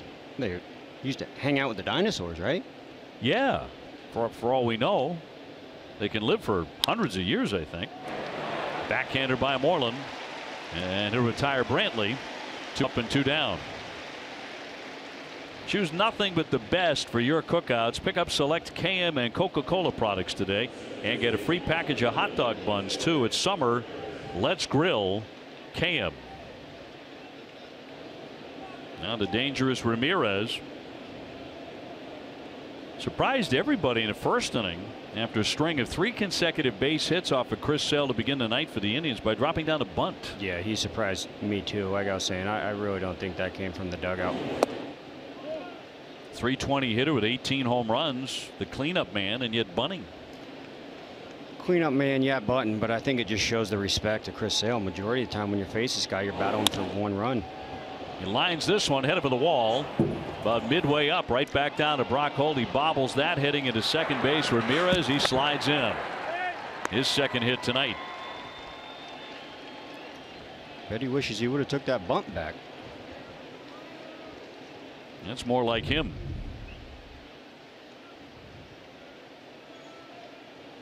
Never questioned whether he should throw a fastball or a slider right there. I mean, that's just a good pitch with a good hitter. And got a good barrel on it. Brock Holt almost came up with a good play right there. But any ballpark in America, that's a double. We have the opportunity here to keep it to a single on occasions. Tough bounce. Not all the bounces are the same, but damage control. It's a double right off the bat. If we can keep to 1, great, but don't let him get to 3. 33 of those for Ramirez. 33 doubles. Encarnacion has had a much different night than a couple of his teammates. Sale struck him out in the first inning, struck him out again in the third. Tied up 5-5.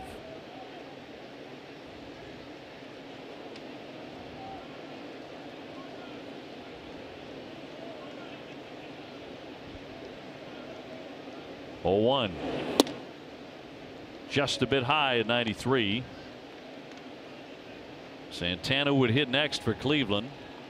They have out-hit the Red Sox. The Red Sox have out-hit them 8-7 after that double by Ramirez.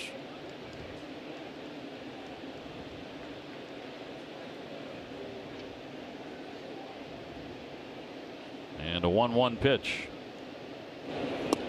He checked.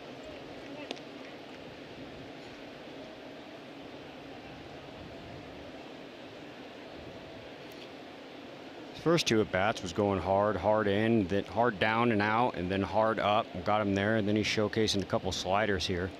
Like I was saying, you can't throw the same pitch to a good hitter over and over and over. They can time it up. A strike, even it up 2-2. Went back to a changeup.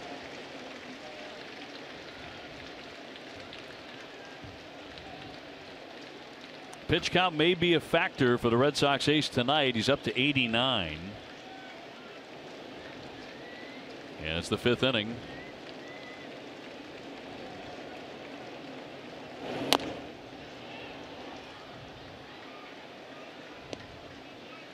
Yeah, Edwin's getting what you like to call the kitchen sink. Kitchen sink is everything in the kitchen sink. He's seen the slider, low heater, high heater, and the changeup, but he doesn't throw that often that he grooved in there for a strike. So mano y mano right here. No telling what's coming. Sale's trying to strike him out for the 3rd time tonight. A 2-2. A little bit up. 3 balls, 2 strikes.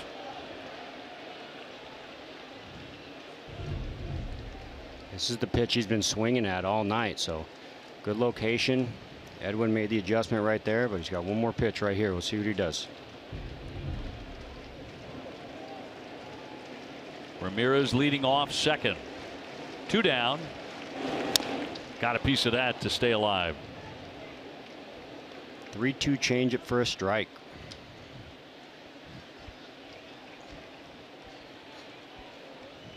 And this is what you call the big league duel right here, the old cowboy duel. Both these guys are flexing their muscles pretty good right here.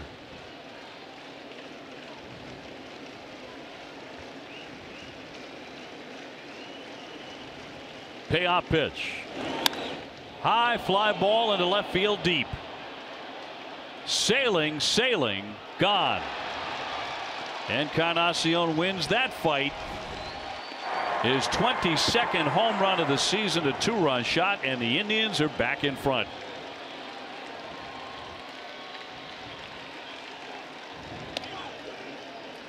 Now there's damage coming with 2 down. The double and then the 2-run homer. Yeah, that's a big league duel right there. Edwin or Sale was getting him on the heaters, down and up, elevated him. I think that 2-2 heater that he elevated, that he laid off, wanted him to go back to the slider, but. And a ground ball to short, picked off by Bogarts, retires Santana. Encarnacion gets all of his.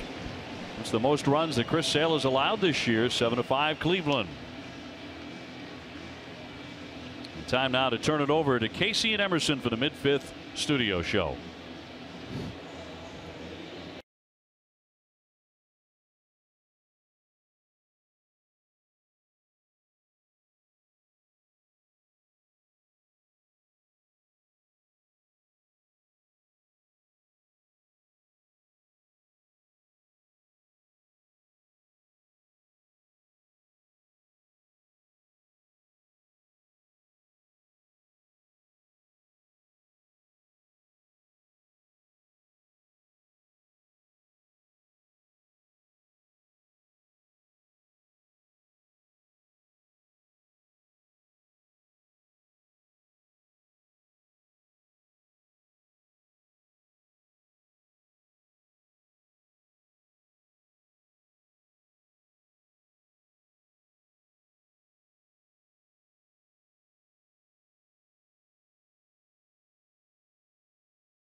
in front. Encarnacion with a blast off a sign down the left field line. And the Red Sox looking up at Cleveland again. Tune in to NESN August 15 and 16 for coverage of the WEEI NESN Jimmy Fund Radio Telethon presented by Arbella Insurance Foundation. Arbella Insurance Foundation, here for the Jimmy Fund, here for good. So for the second time tonight, Red Sox playing catch up at the midway point. We've seen a lot of baseball so far. You kind of want to sniff that 7th, 8th. Here we go. Come on, pick it up. We're only in the 5th. Hanley has flied out and been intentionally walked in this one.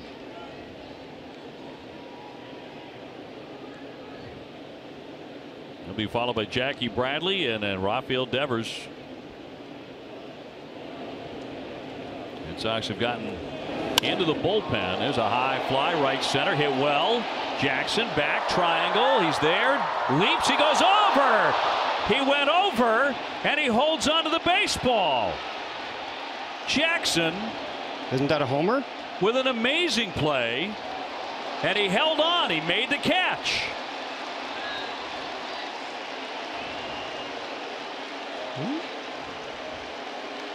And now here comes John Farrell. I don't know the ruling. I'm not gonna lie to you.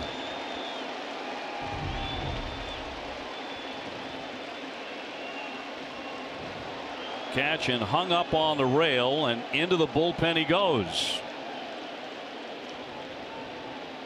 Now, if he had possession, certainly looked like he did. He leaves the playing field and into the bullpen. And John Farrell getting an explanation here from Chelinsky, the first base umpire, and Blakeney, the second base umpire. And now they want to go to the monitor and take a look at this.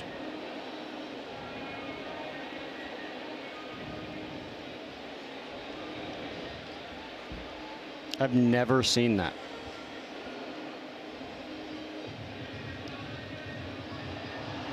I mean, no brainer. He caught the ball. Obviously, he hasn't touched the ground till it hit the infielder, but I'm not sure if you have to stay in play.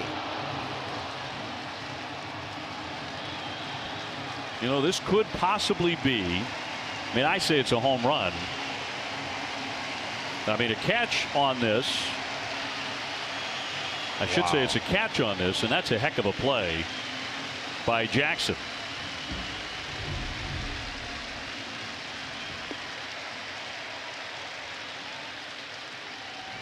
Magnificent catch. He tried to stay in the field of play.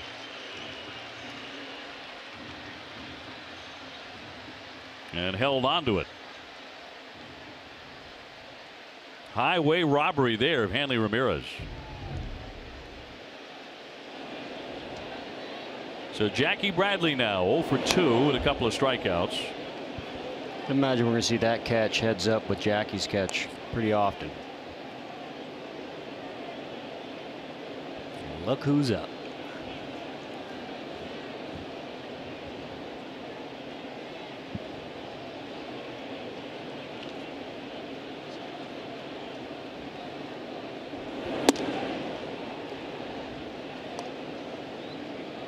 That was a great swing by Hanley too. I would have loved to see that ball go out. I was talking about Otero here. He's a ground ball machine. You really got to get behind and under the ball, and that's exactly what he did. Devers on deck.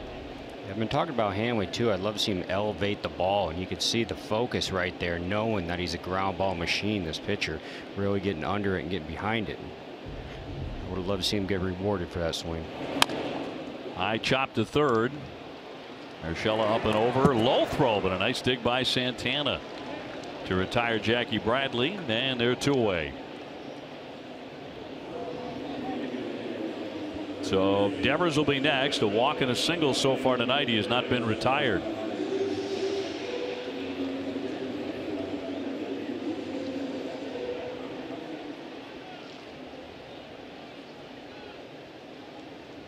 Devers scoring a run in the second inning. Red Sox trailing 7-5. Austin Jackson with a magnificent catch there. and going into the Red Sox bullpen.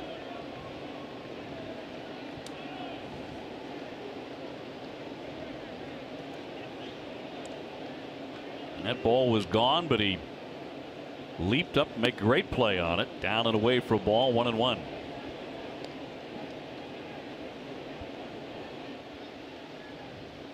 So Devers now hitting .440 since his promotion with 2 home runs.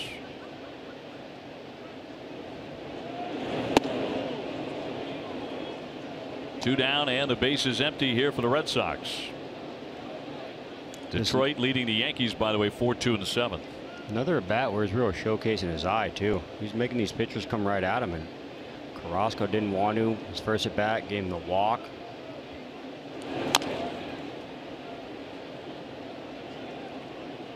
Umpires on the field upholding the ruling of the umpire from second base, Blakeney, who made the call.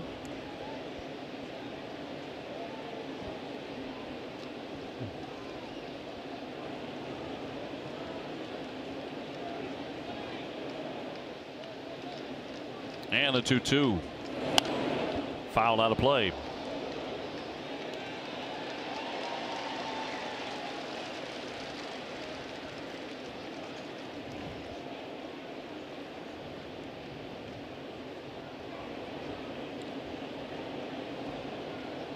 This will be another one of those at bats where Devers makes those in at bat adjustments like he's done. 2-2 popped him up off third base, and that'll do it for the Red Sox. Fascinating there for a moment, but it winds up 1-2-3. Jackson was one of the great catches in the major leagues this season, without a doubt. And robbery of Hanley Ramirez.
Not a typical Chris Sale night. A long time ago, I used to do a thing called Not Your Typical Fan. We used to come up and find the K-Men all the time. Kyle, an original K-Man. You've been doing this for 20 years? That's right, 20 years since 1998 when Pedro first came to the Sox. And you've done it ever since. You've picked a pitcher every year, right? Right. The K-Men have gotten old over time, but we commit ourselves to one pitcher, the ace usually. So we posted for David Price, Kurt Schilling, Craig Buchholz were, were some of the dark years for the K-Men. Dice K was here? Dice K, those games were interminable. This is nice. Chris Sale, he gets the ball, he throws it. How excited were you when they traded for Sale in the offseason? Great. I mean, this is great. Tonight was, this is relatively light lifting tonight. 5 Ks, 4 swing and 1 look.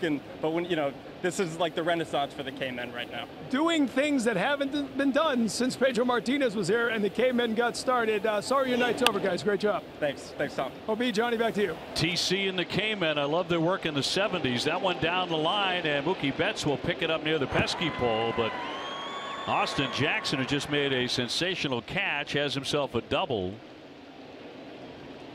to get the 6th inning underway against Boyer. So back to the catch, and we're looking at Rule 509, and it talks about having both feet over the playing surface when a catch is made, and therefore defining it as a legal catch, despite the fact he tumbled in. So hence you can't jump over the wall, have your feet over the fence, and catch it. One would think that's accurate, yes, although I've never seen that done myself. And I've never seen that catch. Gomes attempting to bunt. Ball 1 on him.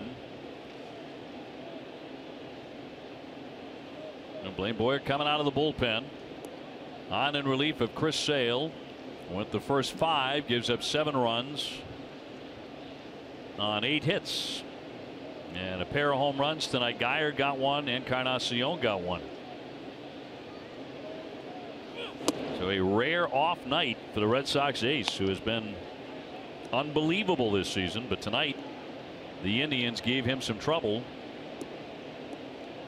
Well, the Red Sox have to come back again. Red Sox were down 5-0, came back tied at 5-5, now 7-5. You're exactly right. Got a lot of ball left.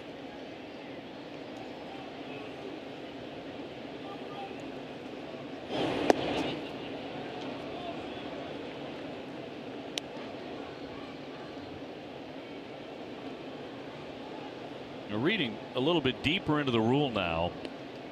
A catch is legal if the ball is finally held by any fielder, even though juggled or held by another fielder before it touches the ground. A fielder may reach over a fence, railing, rope, or other line of demarcation to make a catch. He may jump on top of a railing that may be in foul ground.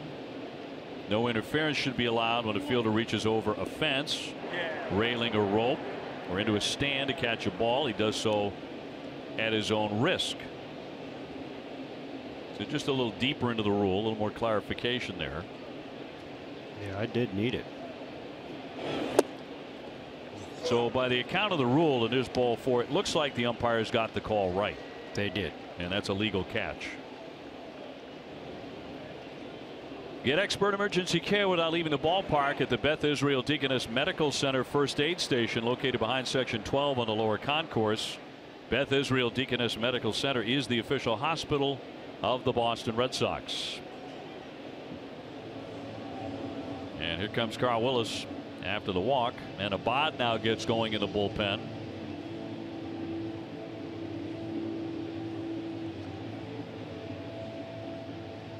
And Fenway has quieted down significantly since the 5-run rally in the 2nd inning. Now the Sox are trailing. And Brian Shaw loosening up in the bullpen for Terry Francona's team. The Indians have a new option too down there. A little homecoming. Old Joe Smith coming back. And they just acquired him at the deadline. That'll bring up Giovanni Urshela, who has lined out and struck out tonight. A couple of men on, nobody out.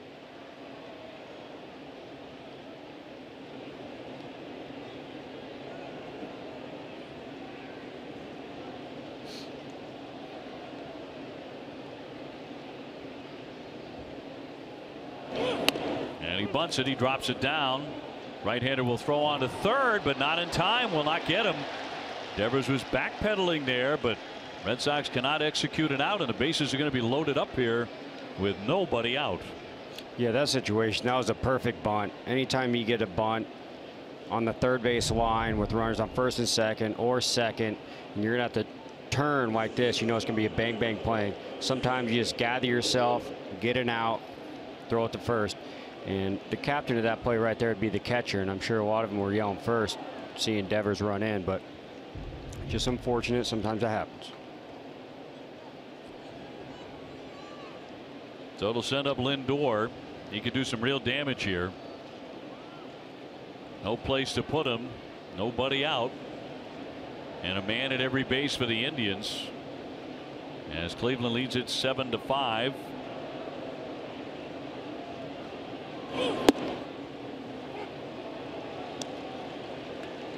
Austin Maddox also throwing in the bullpen, a right-hander, just recalled by the Red Sox.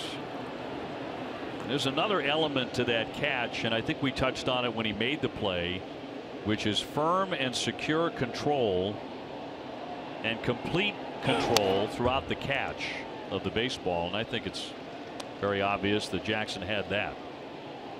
Like I said, that was a heck of a catch, and he did everything he could, and apparently did everything right for it to be an out.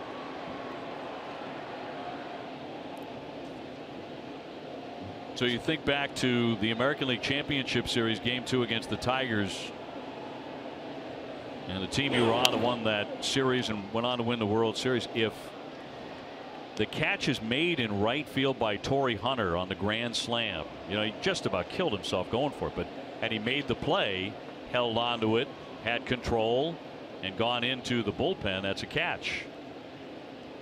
First thing that came to my mind, I'm not going to lie. Because he's a great outfielder. Yeah.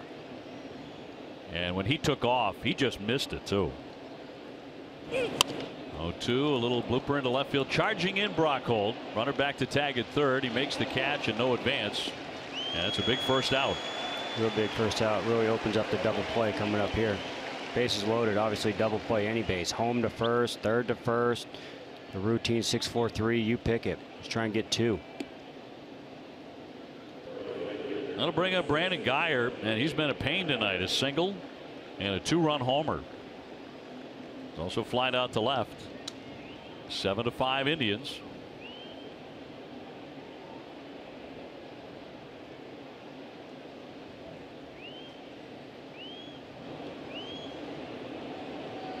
All loaded up here with Jackson, Gomes, and Urshela.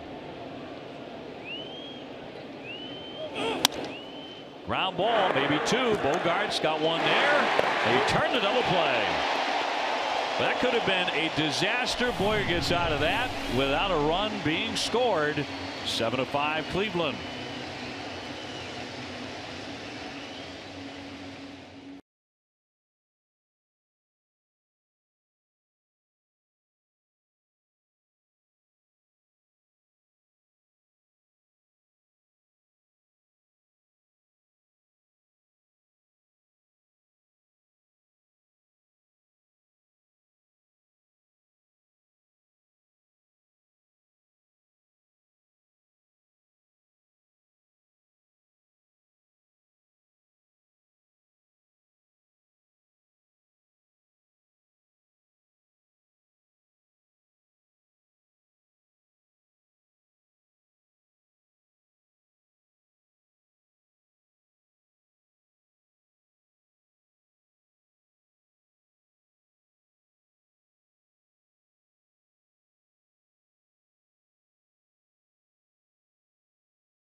Why the Boston Red Sox and the rest of America run on Dunkin', because Dunkin's iced coffee is consistently smooth and delicious. Dunkin' Donuts coffee #1 in New England. Boston Red Sox run on Dunkin'. Last half of the 6th inning, Johnny Gomes, Dave O'Brien, and Tom Caron with you. 7-5, the Indians have the lead. It'll be Bogarts, Moreland, and Vasquez taking on Brian Shaw. So he is their 3rd reliever to enter the fray here tonight, and their 4th overall pitcher. Red Sox knocked the starter Carrasco out after an inning and 2/3. Sure did. Still got a little work to do. So Xander Bogaerts leads it off a double. He's also hit into a double play. When you're down multiple runs around the 5th, 6th, 7th, you want to try not to get them all back at the same time. You just want to tell everyone, let's just cut it in half, cut it in half. Cut it in half would be 1. We can get 1 later and then 1 the following. Little roller behind first base, gobbled up by Santana. Xander Bogaerts 1 for 3 tonight. Stay on top of the latest Red Sox news with NESN's free Red Sox text alerts. From breaking news to in-game alerts, NESN will make sure you're in the know. To sign up, just text Red Sox to 536-536. Message and data rates may apply.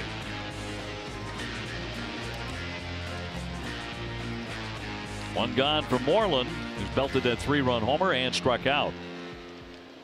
Yeah, he did turn on that fastball, and we'll see what they do here. Normally when a guy hits a ball like that right down the line, fastball in, they'll kind of stay away from him, and we'll see if Mitch makes the adjustment with him. Pounded in for strike 1 at 93.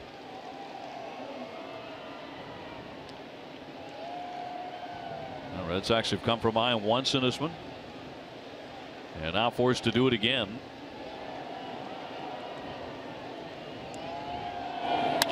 One tag down the left field line. That's a fair ball. Headed for the monster. He's heading for second base and slides in with a double. Second extra base hit tonight for Mitch Moreland. Absolute clinic, like I was talking about. You pull a homer like that down the line, they can't help but to stay away from you, and Mitch made the adjustment right there with them. We call that line to line. Right field line covered, left field line covered. It's an absolute clinic right there.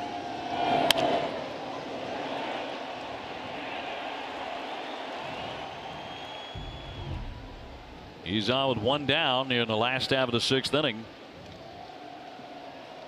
And now Christian Vasquez was a double and a ground out tonight.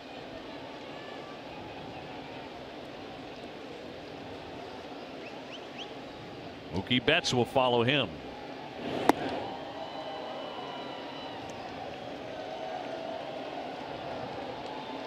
Vasquez now to 5-game hitting streak, during which he has gone 9 for 18. He also leads the American League in batting average at home.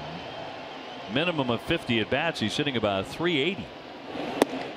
And a strike. That's impressive.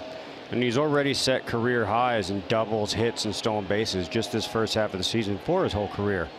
So he's starting to come along, I like his bat. Some bats take a little longer, like I was talking about earlier, but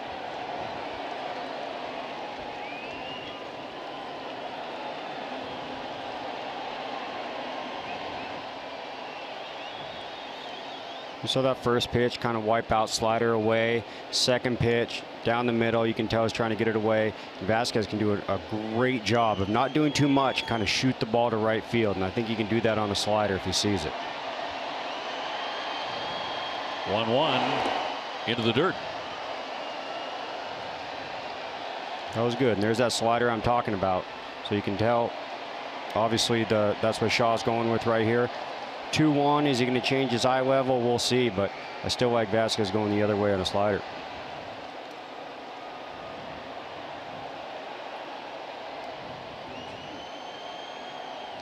Moreland at second, and the 2-1 from the right-hander Brian Shaw. Lined up the middle for a base hit. Hitting third, stopping there is Moreland as the throw is hustled in. Vasquez continues to rip at the baseball, first and third.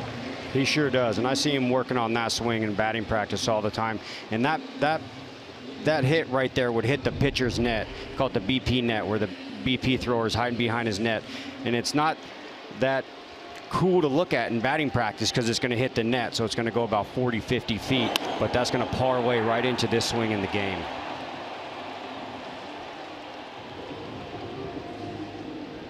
So 2 more hits for the Red Sox catcher. That was a great at bat. You saw him really hanging over there, hanging over and going up the middle to right field, not worrying about pulling the ball. Brings up Mookie Betts. He's lined out, walked, and singled. 271, 17 home runs for Mookie.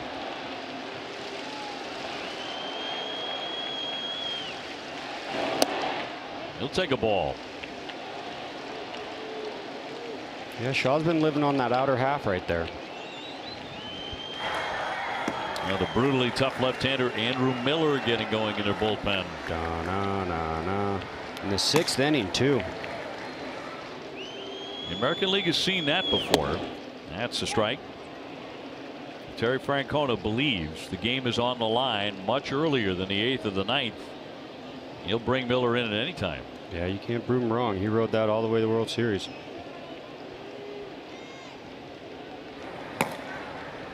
Mookie hitting .407 with runners in scoring position. That is second best in the American League. He actually leads the American League in that category since the start of last year. 374 since the beginning of last season with men in scoring position.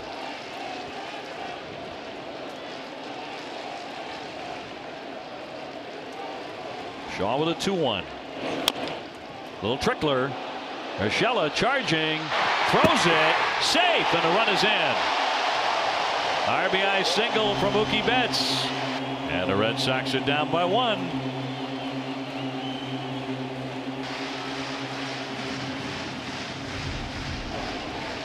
You see this ball coming in right here. Obviously not expecting a chopper, but see him barehand it and then go to his glove. And some of those fast guys always say, if you pump, that's a pump in his glove, too late. Point proven by the speed right there. So the Red Sox have the tying run at second base. Mookie with his second hit tonight. He had 2 hits last night.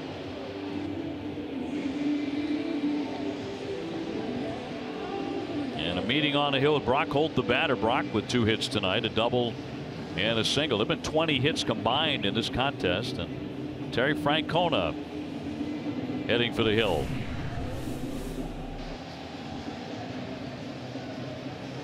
It will be Miller coming on to face Brock Holt. And we'll have that encounter when we come back to Fenway. And we'll see if Brock Holt bats here.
A major league team, the better chance of success.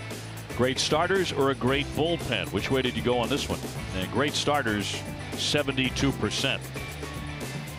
Big winner here tonight. I think they got it right. However, on the topic of a great relief pitcher or a great bullpen, here comes Andrew Miller, 4-3, a 152 earned run average. 77 strikeouts in 53 1/3 innings. Oof. Yes, that's chilly.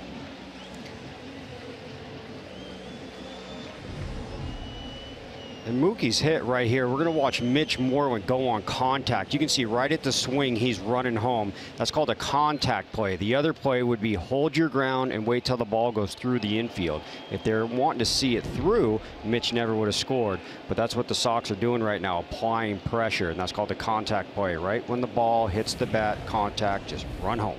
Well, John Farrell goes to his bench. He brings back Brock Holt, and now the man who has been successful against lefties in the past, Chris Young, and against Miller, he's 3 for 9 with a double and 2 triples. 1 down, 1st and 2nd. Sox within a run.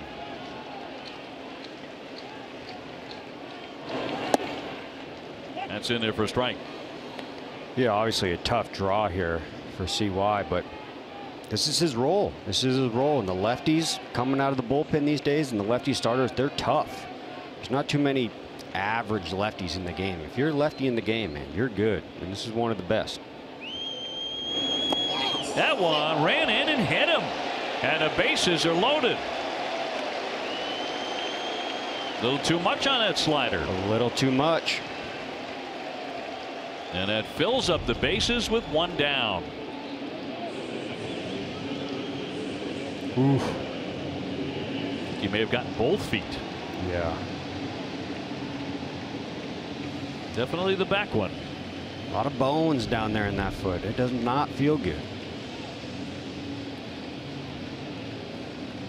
So Chris Young aboard painfully, but he's on, and that'll bring up Eduardo Nunez. He can make a lot of friends very quickly here in the city of Boston with a base hit right here. 1 down, Vasquez at 3rd, Betts at 2nd, Young at 1st.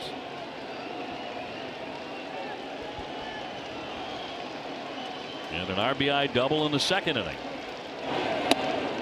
And through for strike 1 on that slider again. We just got done watching Chris Sale. And this would be the Chris Sale out of the bullpen. A pretty fair comparison. Yeah. 0-2. Hanley Ramirez on deck. Hanley has already had a home run stolen tonight by Austin Jackson, the center fielder. Made a magnificent catch on the warning track near the bullpen, and then went tumbling into the bullpen. Yeah, that's it's going to be on a lot of channels tonight.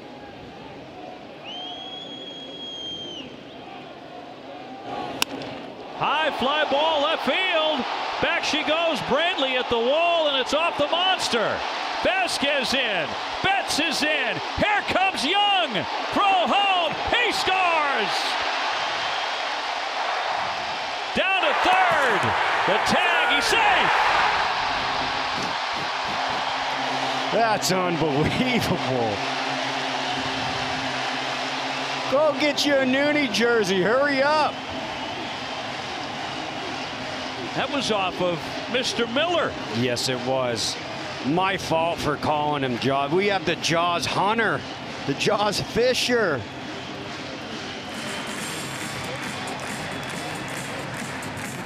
Red Sox in the lead 9-7. Here's pitch by pitch right here. Runner in scoring position, they always go to their off speed. Off speed is tough to hit. You're going to get that rollover for a double play. Obviously 2 of them right here, and he tries to change it with a fastball. 2 sliders and fastball, and guess who was ready for it? The Jaws Hunter.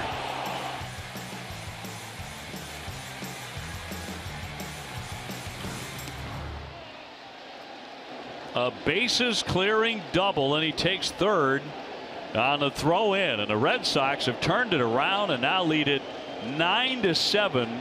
Eduardo Nunez, yeah, he's just made a lot of friends. He sure did.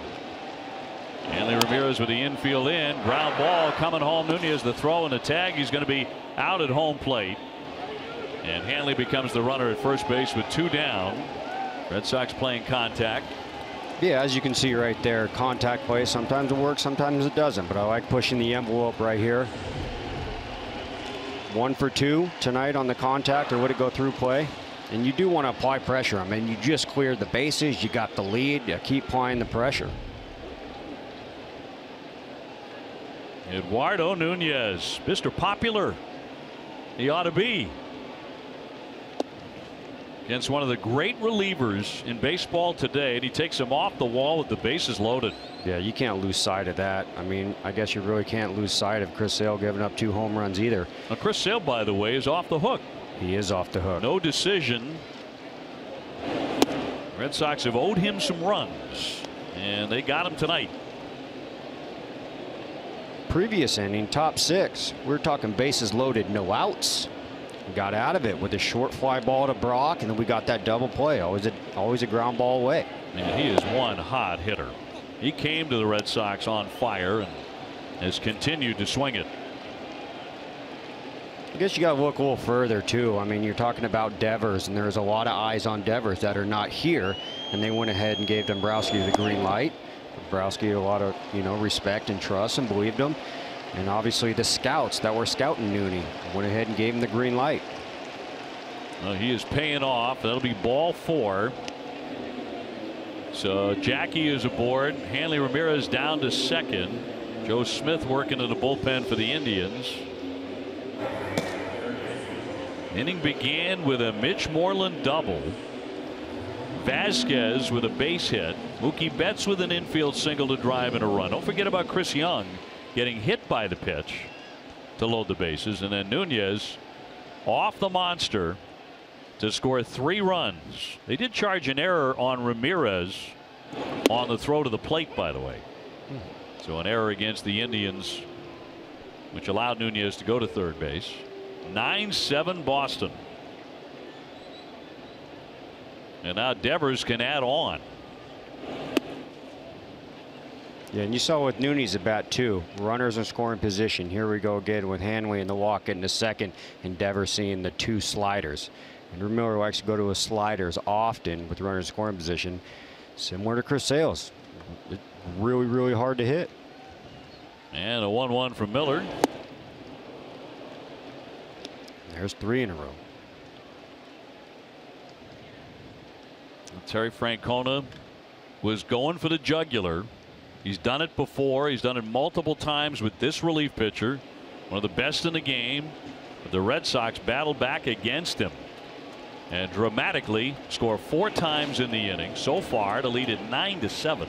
This has been a crazy game because the Red Sox got down 5-0 with Chris Sale on the mound of all people, but fought back to tie it by getting 5 in the second. Then the Indians go out in front again, 7-5. They bring on Miller to try and thwart another comeback, but that backfires thanks to Nunez. Cut on and missed, and that will do it for the inning. But the Red Sox score 4 times. Eduardo Nunez. Boy, he has paid off big time early on for the Red Sox. 9-7 Boston.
Brought to you by Ace Tickets. Certainly out of character for the all-star left-hander, but he will have no decision in this one, as the Red Sox have come from behind to take a 9-7 lead over the Cleveland Indians. The boys bailed him out. Chris Sale's been carrying the weight, driving the bus for a long time, and it is a really good feeling that he's obviously going to be tough on himself. That's who he is, competitor, championship style player. He'll make the adjustment. He's got 5 days, absolutely. But it's good not to have that loss hung on your record. No question. Well, now the baseball goes to Matt Barnes, and this is a new role for him, working in the 7th inning, with Reed now taking over as the setup man for the Red Sox. We'll see if pitching rules the rest of the night, but it's not been the case so far. It's been up and down, and I think we got to go back to Chris Sale too. Like I was talking about, an absolute clinic for the young guys. How he got the 5 runs through 2 and then settled down all the way to the 5th and went up that 2-out homer. I don't know, running the gas, this or that, but those holes right in the middle of those zeros is really what kept everyone in play.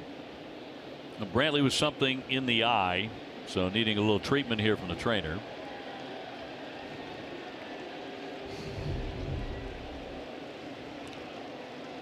And a good idea to make sure that vision is clear. The Austin Jackson flipping over the wall right there, the Torrey Hunter, that's what it reminded me of. But remember the Java Chamberlain Nats in Cleveland? Oh, yeah. The midges. The midges. Trainer comes out with the bug spray, and then they stick to him. That was so bizarre. Lose the lead. You felt like he was never quite right after that, didn't you? You could argue that in a heartbeat. Brantley in this one, an RBI single. He's gone 1 for 3. Cleveland with 9 hits. Sox have 12. You can't help but, is it a little eerie? I mean, we're seeing this like, if we were in California where I was born and raised, we call this earthquake weather. One is fouled back. Homers off Sale, walks, almost a granny off Miller, Nats in the eyes, outfielder flips over the wall. Right. That's why you come to the ball game. You never know what you're gonna see. It's the thing that I love most about baseball. You're never gonna have seen everything. You know, there's always something brand new. And you're talking about 100+ years of the game, 125 years of baseball, and yet there's always something new. I've never seen that play. I've never seen a catch. The outfielder flips over the wall. Yep. A lot of people have been watching baseball for decades would say the same thing. We haven't seen Chris Sale pitch like that. We haven't seen Andrew Miller pitch like that. We got Nats and eyes. Shaq swinging a pitch into the dirt. I don't think I've ever seen a 20-year-old get 4 hits in a night. Last night. And Devers not a base hit tonight. And a long way to go yet. It's only the 7th inning. Red Sox trying to make it 2 for 2 over this tough Indians team. Outstanding ball club. And he drops it in there. Beauty, a curveball to strike him out looking. Let's go to TC with a special guest. Yeah, OB, you said you never know what you're going to see at the ballpark, but at Fenway, you know you're going to see Al Green. 44 years he's been an usher here, and tonight he's celebrating his 90th birthday. Happy birthday, Al. Thank you very much. 44 years, how many days have you missed here at Fenway Park? Just 3 days. 3 days you've missed in 44 years. I went to a funeral in Canada. And they let you have that off? Yeah. And what are you going to do tomorrow? Work. You're going to come back to work. How much do you love working here at Fenway? I like people. I like people. And the people like you. You're the smiling face we see at Gate D every night. They brought you a big old cake. Yeah. Are you going to go eat some cake now? Yeah. Are you going to share it? How many people you have here? You got a whole family here. All who come here want to eat it, eat it. I don't care. He's going to share it with 38,000 of his closest friends here at Fenway Park. Al, happy birthday, my friend. Thank you very much. One of the great faces of Fenway Park, Al Green. 90 years young. He'll be back at work at Gate D tomorrow, guys. Wow, well, of course he will. Great to see Al. 90 years old. And, yeah, he's come back to work tomorrow. Of course he is. Fenway would not be quite the same without him. Jose Ramirez here. He has a single and a double his last 2 times up. Boy, he's got some stories. He's seen some things. He's seen some ball players too.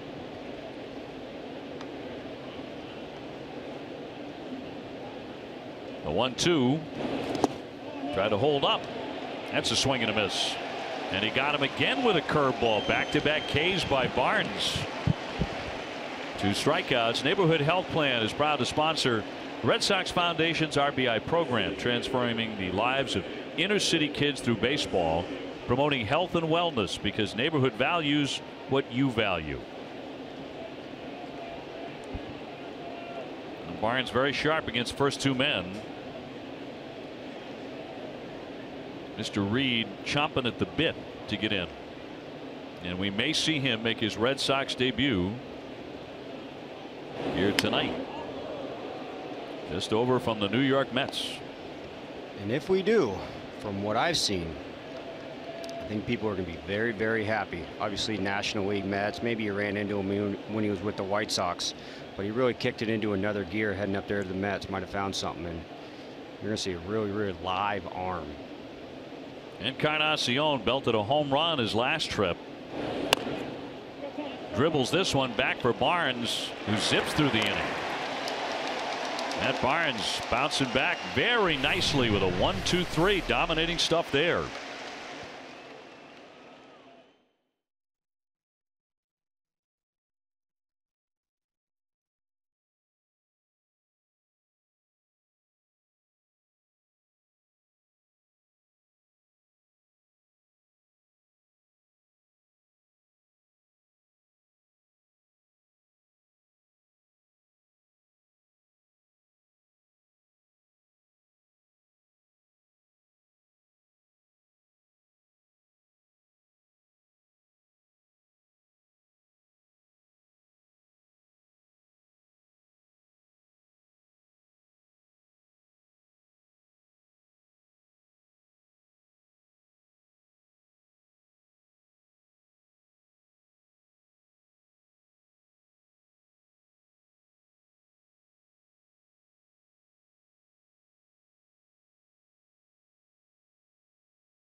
Sox this weekend, August 4 and 5 with the family 4-packs.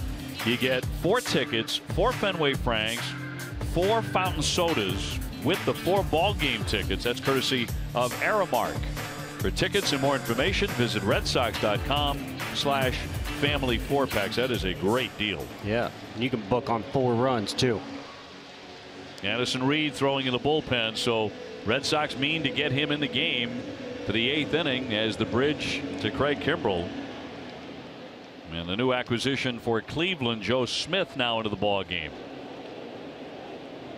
And he will get the bottom third for the Red Sox. Bogarts, Moreland, and Vasquez, and all of them have at least 1 extra base hit tonight. To the shortstop, backing up Lindor, got him. And 1 out here in the bottom of the 7th. Don't miss WB Mason Extra Innings Live right after the game. Adam and Jim will break it all down. You'll hear from Chris Sale and John Farrell. Whatever, whenever, wherever, who but WB Mason. So Smith gets his first man for the Indians. That'll bring up Mitch Moreland, who's had an excellent night. A 3-run homer and a key double. Red Sox have only scored in 2 innings tonight to get to 9 runs. That 5-run second and a 4-run sixth, and he's had a big hit in both innings. And after each inning we've scored, we went with a shutdown inning. Crucial stuff. Backhanded by Smith. 2 down. Let's get it back for an update in the studio. Here's Adam.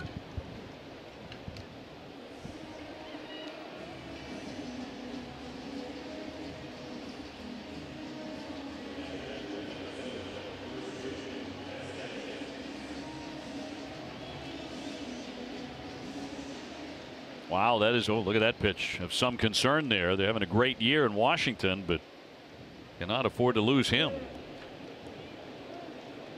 So John Lester goes yard.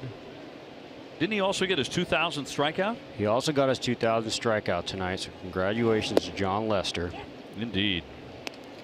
And I think he holds the record for being the terriblest hitter ever. Well, you can say that. I think he went like 0 for his first 40 or something. Yeah. Yep. And yard tonight. Little pop to right field. Long run in Geyer. He'll get there. And that'll do it for the Red Sox. Retired 1-2-3. Moving on to the 8th inning. Addison Reed coming on. 9-7 Red Sox.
Is brought to you by Southwest. Yes to low fares with nothing to hide. That's transparency.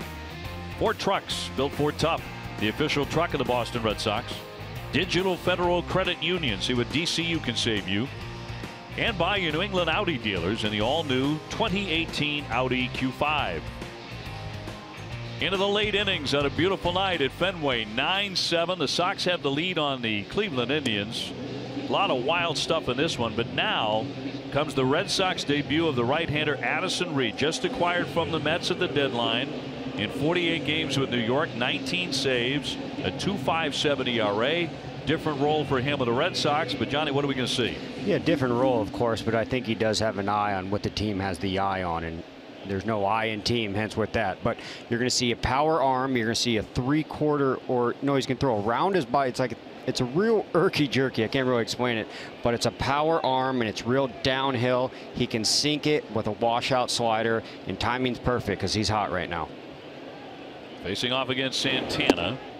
First pitch 93 for strike one. The other unique thing you'll see is where he is on the rubber. There's obviously the middle, the first base side, and the third base side, and he is far, far on the first base side. So you'll see where that ball starts right on the mound. It will not finish there. That one disappeared. Yeah, it did. 0-2 on Santana. Since the 29th of May, Reed's ERA is 1.54. He also played for the White Sox, Arizona, and the Mets. Santana with an RBI double. In fact, drove in 2 in the first inning. He'll be followed by Jackson and then Gomes. Dave Dombrowski making the trade to acquire Reed, one of over 20 that he was looking at on his board. I think he got the right one. 1-2. So that's a slider. It's going to be about 88 miles an hour, which is, you know, that's upwards. That's pretty hot. You have power slider right there. 0-2 count. Don't want to give him too much. See if you can get a chase. We'll see what he comes back with right here. 1-2. High fly ball. That's deep to right. Way back it goes, and that ball is gone. Santana makes it a 1-run game. This has been a fascinating baseball game. Certainly not the start that Reed wanted in a new uniform. Home run number 15 for Santana. He's driven in 3 runs tonight. Yeah, after he buried that slider, he came back with the heater. Santana might have been sitting on it. The way he took that slider, you can obviously tell he was looking for it or knew he was going to have to get that ball elevated, what you have to do. Good swing, not a bad pitch. 3rd home run tonight for the Indians. And here's the home run stealer, Austin Jackson. He's gone 1 for 3 with a double. Yeah. Theft. Unbelievable. And a 1-0 filed back. Time now for our tools of the trade presented by DeWalt FlexVolt. Here's that catch. Yeah, here's the catch. Great swing by Hanway right there. You see that top hand coming off, and timing. I guess at the end of the day, we're just happy he didn't get hurt. That's his knee right there on the top of the wall. And he's got some ups too. DeWalt FlexVolt, the official power tool of the Boston Red Sox. I don't know, you may not see a better catch. Red Sox did challenge it. I should say John Farrell and the Red Sox didn't. It was a crew chief challenge officially. Yeah, I think everyone had to get on the same page with the rule. Like I said, I've never seen it, so I didn't know the rule off the top of my head. 1-2 wrapped to third, and Devers will gun to get him. So Jackson gone, 1 away. Stay tuned for Red Sox Final presented by Plainridge Park Casino. Adam and Jim will break it down and preview Rick Porcello's start tomorrow in Game 3 of the series. Rick has been pitching exceptionally well against Cleveland. And he'll be facing a very tough lineup, as we have seen tonight. 8th inning, 9-8. Gomes has walked a couple of times, also lined out to left.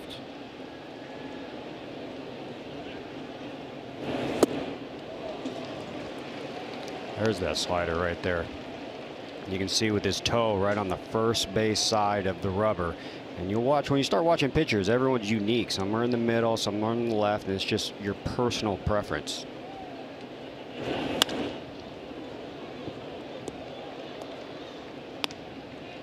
The Tigers are still leading the Yankees. They're in the 9th inning, 4-3 Detroit. So if Detroit can hang on and the Red Sox can hang on, the Sox would go back into first place tonight, but ways to go yet.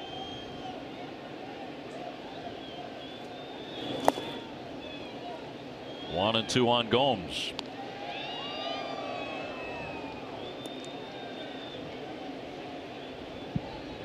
Urshela on deck. Gomes is 1 for 6. 4 strikeouts facing Mr. Reed, and a 1-2, and down he goes again. 2 away. There it is. Just had to get the jitterbugs out of the way with the first batter, and here's that slider that you're gonna see. You can see that tight rotation right there. And it's a really foreign slider to most of these right-handers and lefties with it coming in. The other one, I don't think he just got it in enough, and might still have a little jet lag. Tough unpacking his stuff, getting used to it, and settled down very nice. Got in late last night after 11 p.m. from Denver. Arriving in Boston, making his debut here. Certainly didn't want to give up a home run to the first man he faced in Santana, who got all of it. Makes it a 1-run game. Urshela cracks that one foul. On the night, he's 0 for 2.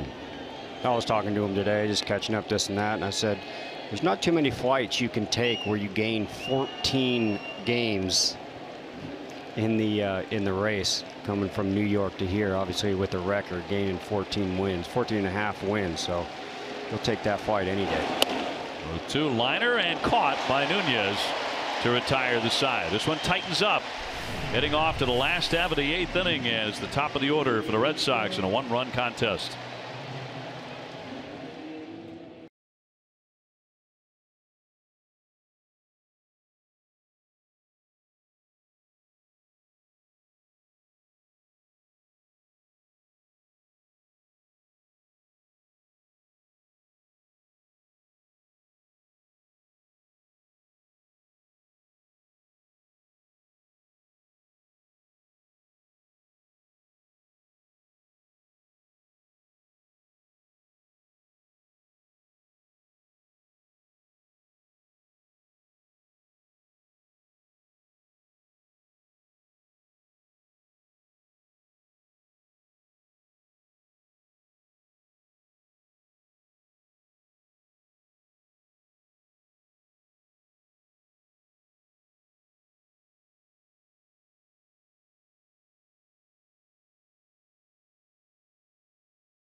Smile about moment tonight at Fenway Park. Usher Al Green's 90th birthday, and a cake he said he'd share with everybody in the ballpark, all 37,000.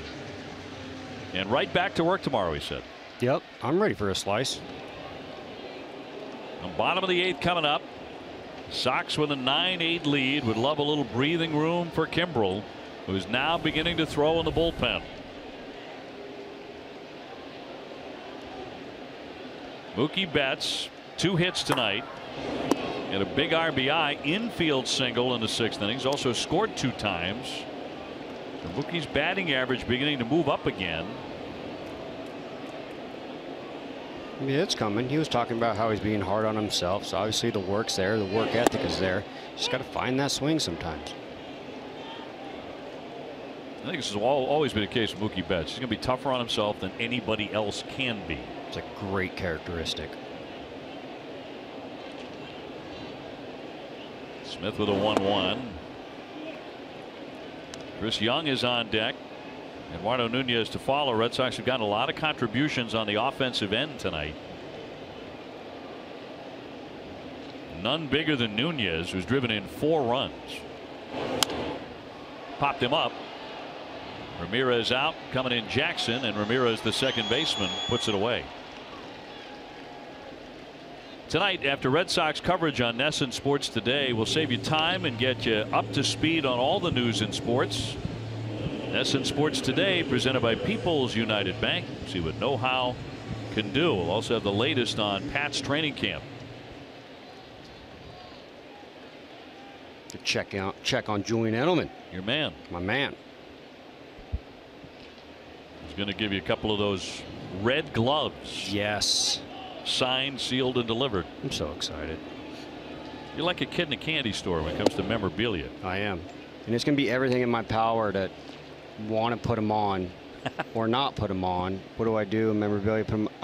You better book I'm putting them on, though. You're not going to be able to contain yourself.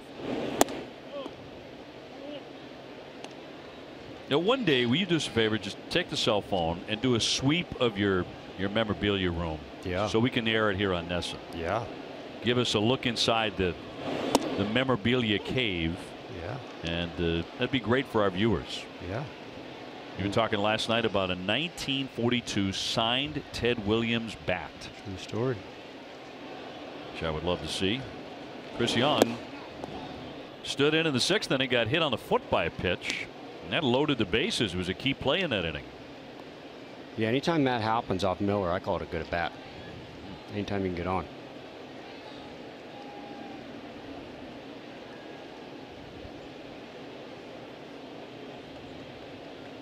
Well, after the 3rd out, we'll be staying in the park here at Fenway. That's in there for strike 3. So 2 down. Time for the carrying the freight moment, brought to you by Old Dominion. Here's Nunez's double. This fastball is coming right down the middle, but it's after 2 wash-out sliders. Similar to facing Sale, sometimes you just got to be a guess hitter, and boy, he guessed right. But when you're a guess hitter and you guess right, you still need that beautiful swing that he showcased right there. Looking at the bench, check me out. I'm hot. I'm hot right now. Old Dominion, the official freight carrier of Major League Baseball and the Boston Red Sox. So here he comes again. Broken bat, line drive, base hit softly into left field. He's had himself a fine night. That's 3 hits. That is 3 hits. Now see, he's doing such a good job, and he's not taking over for Pedroia. He's just playing second base. They're going to find a spot for him. That's 100%. But now you're starting to see the length of that lineup that we're going to see as soon as that knee's healthy with Pedroia. If we missed it earlier today, Dustin Pedroia has had such a fine season at the plate and in the field. He has gone on the disabled list with that tender knee. But the Red Sox are confident he'll be back at the end of the DL stay. Retroactive 3 days back. So here comes Hanley. He's gone 0 for 3 tonight and been intentionally walked, but he was denied a home run on the Austin Jackson leaping catch out there in the triangle.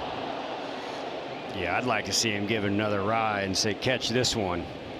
It's on his mind, too. That's how it works. You get a guy who dives for your ball, you better believe you're going to dive for his ball.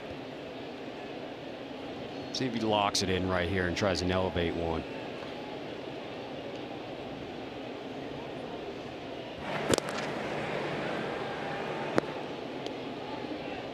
Craig Kimbrell, Red Sox all-star closer, all warmed up in the bullpen.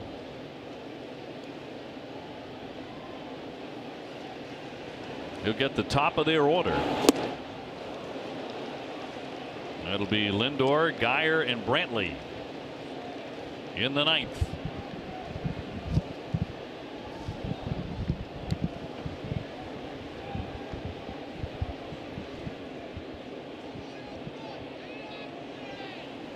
And the 0-2 to Hanley Ramirez. Chopper. Smith to bare hand and gets him.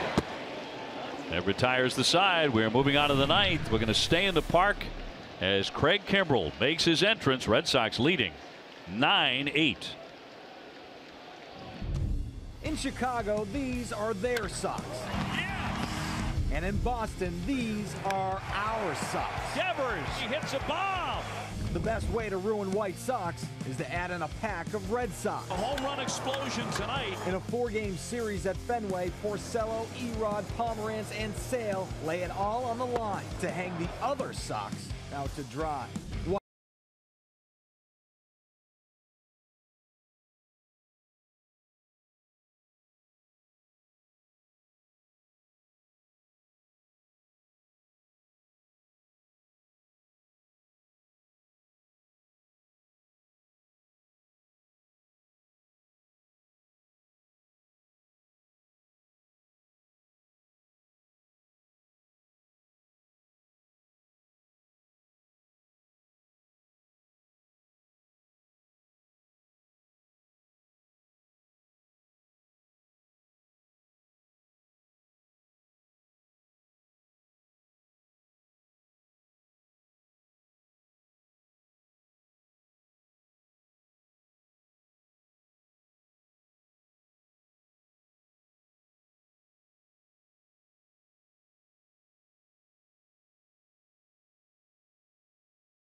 And our game summary brought to you by Xfinity.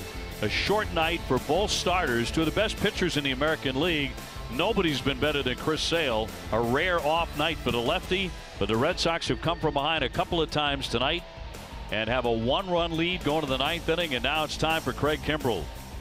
Bob's Discount Furniture going to bat for the Jimmy Fund again this year.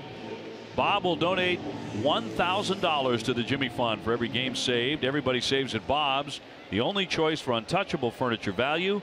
Available in store at mybobs.com. The Yankees have just lost. The Tigers beat them 4-3. That's a final. So if the Red Sox win this game, they go back to first place by half a game. So 3 outs away here on the 1st of August. Lindor with a cut and a miss here in the 9th. Never a bad thing to hit the pillow at night knowing you're in first. Lindor has gone 1 for 4, an infield single in the 1st inning.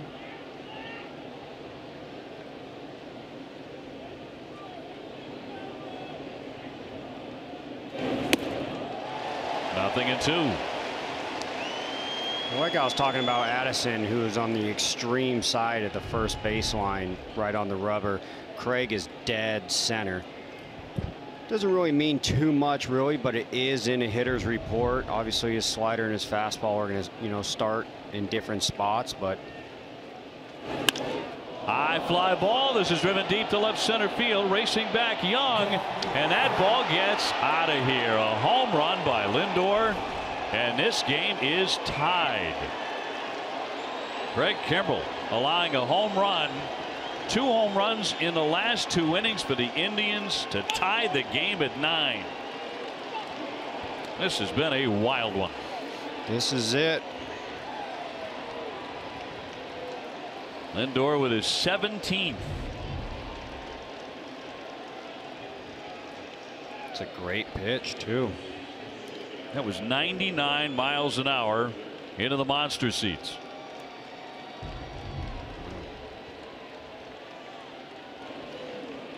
And Bradley Zimmer will grab a bat and hit for Geyer here.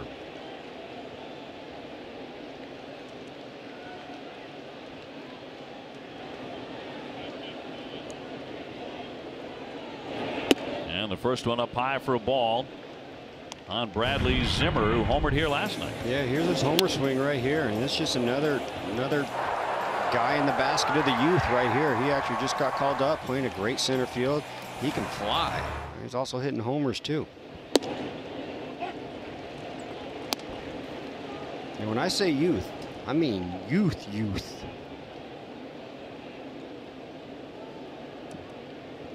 Brantley on deck.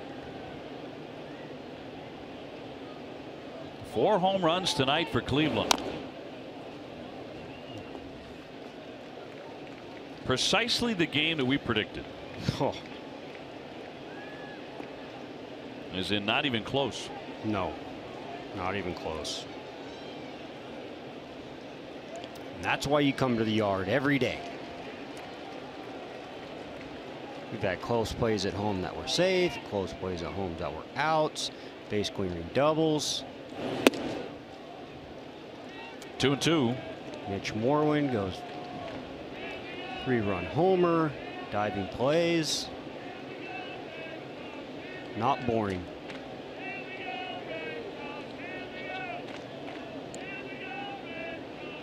And a 2-2. And that one ate him up. Down he goes, strike 3. So Zimmer off the bench. Fans. 1 man out.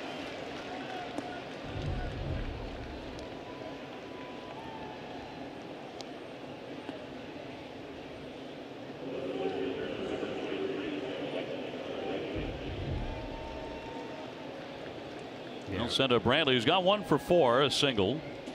Drove in a run in the 1st inning. He got a bug in his eye. Add that to the list. Game has seen a little bit of everything. A lot of runs and a lot of hits. It's not been a great night for the pitchers. 18 combined runs.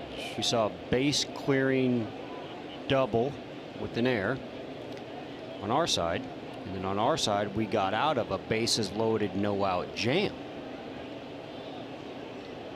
Flip flop. In for a strike on the curveball. That outstanding breaking pitch for Kimbrel.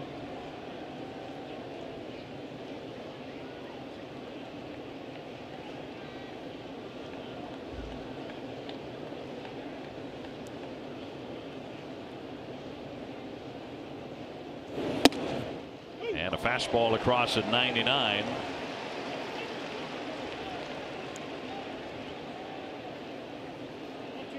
The only 2 earned runs that Kimbrel has allowed since the All-Star break have come on homers. Well, I could believe that. You're not going to manufacture many runs against this guy, right? And a 1-2. Slicer foul.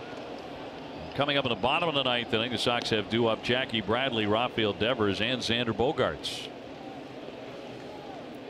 One thing that's a guarantee is the Sox win, it will be a walk-off.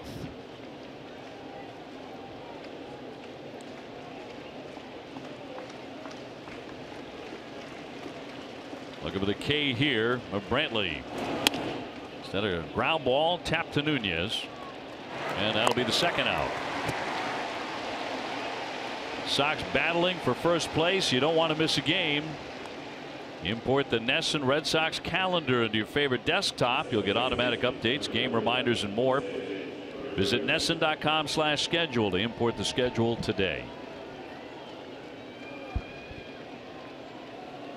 Ramirez has had a pretty good night with a single and a double. Hitting .322, 18 home runs. They have a lot of guys who are home run capable in this lineup. They've shown that off tonight. There's a bullet into right field for a base hit. Mookie Betts down to get it. Ramirez runs well, but the throw is on target, and he's got himself a single, his 3rd hit. Yeah, he's swinging it well. Yeah, they got a great lineup, obviously a great pitching staff, and some people pay attention to the stats, some people don't. Is it important? But at the end of the day, when the number is good, you are high up in the standing. That's run differential, and that would be how many runs you lit up versus how many runs you score. And Cleveland Indians are plus 97, so their offense has scored 97 more runs than their pitching staff has let up. Encarnacion hit a 2-run homer in the 5th inning off Chris Sale, who had struck him out the previous 2 times. So he's 1 for 4. 9-9 in the 9th.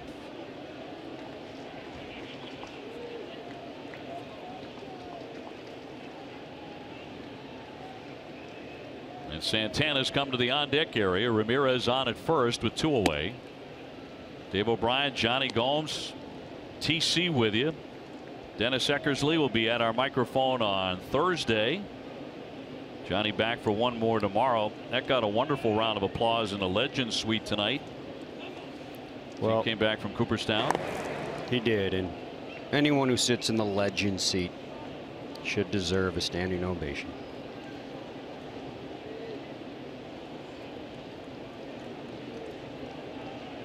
Got to keep an eye on Ramirez too. Obviously, he has a bag already, and probably wants to get in a scoring position if he can. And a 1-0 right through there at 98. If he does choose to go, you got to be 100%, because you don't want to take the bat out of Edwin's hand on their side. The Red Sox are just looking for an out any way they can.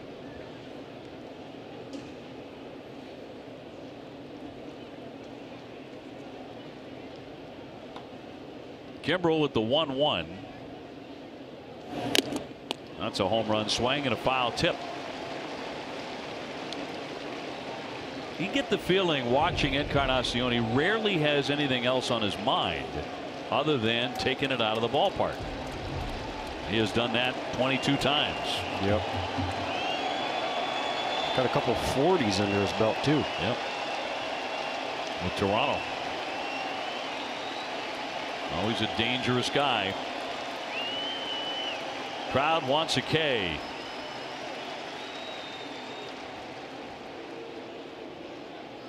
That was it, Vasquez. You saw him point over to first base. He's getting that walking lead over there. 1-2 count. More of a slider count, if you will. Might stay with the heater right here. Knows he's running.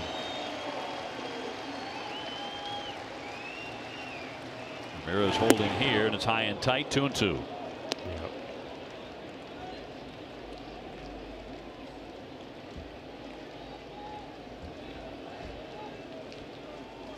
Both offenses have shown up big time tonight. The Indians 9 runs, 12 hits. The Red Sox 9 runs, 13 hits.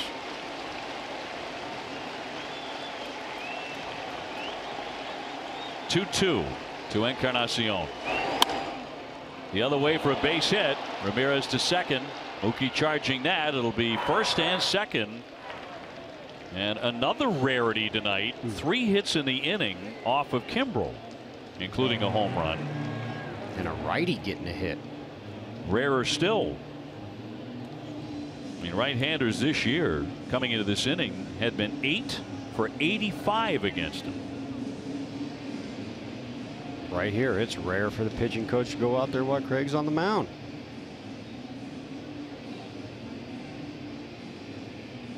So 2 down but 2 on, and the go-ahead run now in scoring position with Santana the batter, and a guy you have to throw strikes to. And tonight he has driven in 3 runs with a 2-run double, and he's also mashed a homer. Yeah, this is a good meeting right here. You saw Vasquez pointing to the runner over there, and you saw Craig checking on his front shoulder and his back shoulder. Sure, the pitch coach going out there, listen, let your stuff play. Where they are right now, they got to run a scoring position. Edwin on first doesn't have the speed, so we're not looking for the double steal. Just bear down and make your pitches and pretend no one's on base. Trust your stuff. Don't worry about the base runners. The only thing that matters right now is your stuff versus this batter. There's Santana now. 2 for 4, 2 extra base hits. Ramirez at second, Encarnacion at first. Santana 0 for 3 against the Red Sox closer.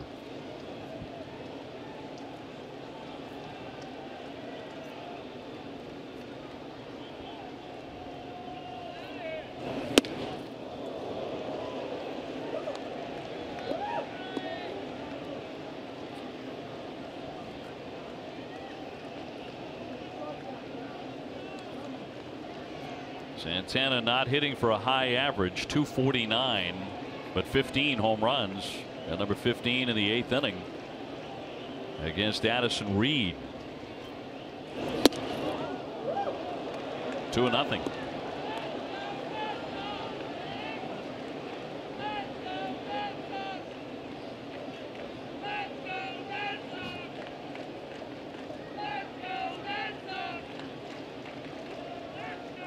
Santana's always walked a lot. Very selective up there. Although the first 2 missed badly. And he gets time from Marty Foster.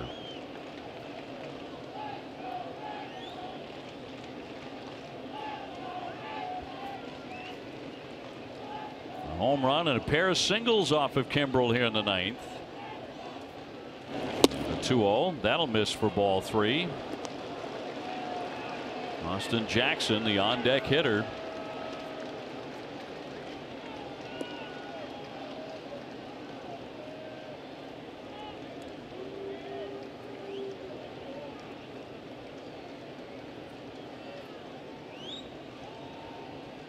And Kimbrel picks one out from Vasquez. Here comes the 3-0.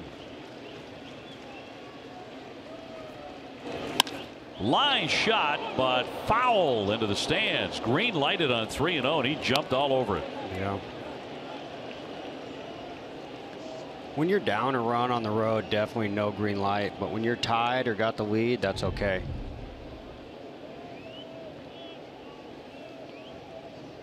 '98. He was a little quick on it. 3-1. Sitting dead red, that's for sure. 2 away, but 2 on. Hitters count for Santana. Fouled back. He got the curveball there. Angry at himself. He did. Took a good swing at a fastball, foul.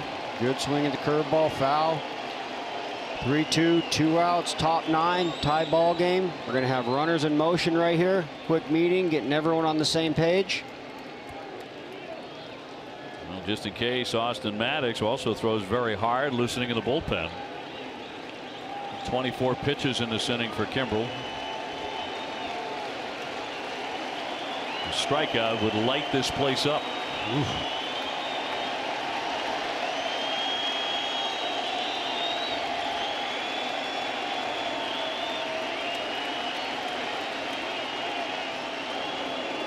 Santana getting time from Foster. Little strategy right there. If this was the NFL, we call it icing the kicker. Does it work? Does it not work? Sometimes it's strategy. Runners will get a head start. 3-2, 2 down. Here it comes. And he walked him. So the bases are loaded for the Indians. Austin Jackson will be the hitter. He's gone 1 for 4 with a double. And he has also made one of the great catches of the season.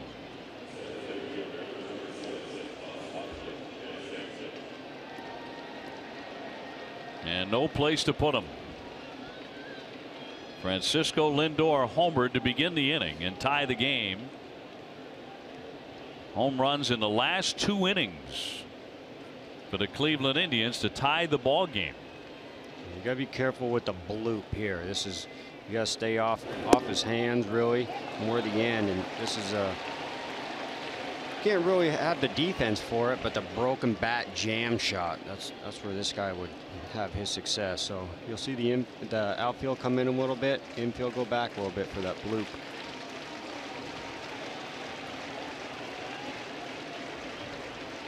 He'll step off the rubber.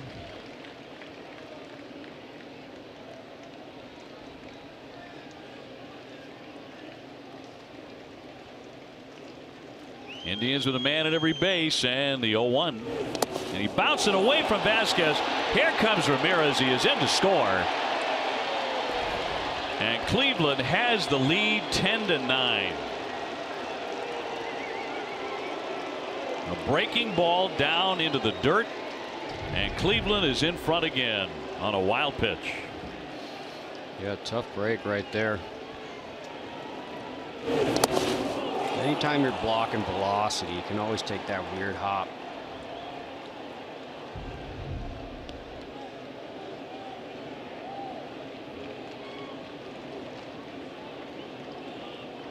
What a strange game for 2 of the Red Sox absolute pitching stars in Sale and Kimbrel.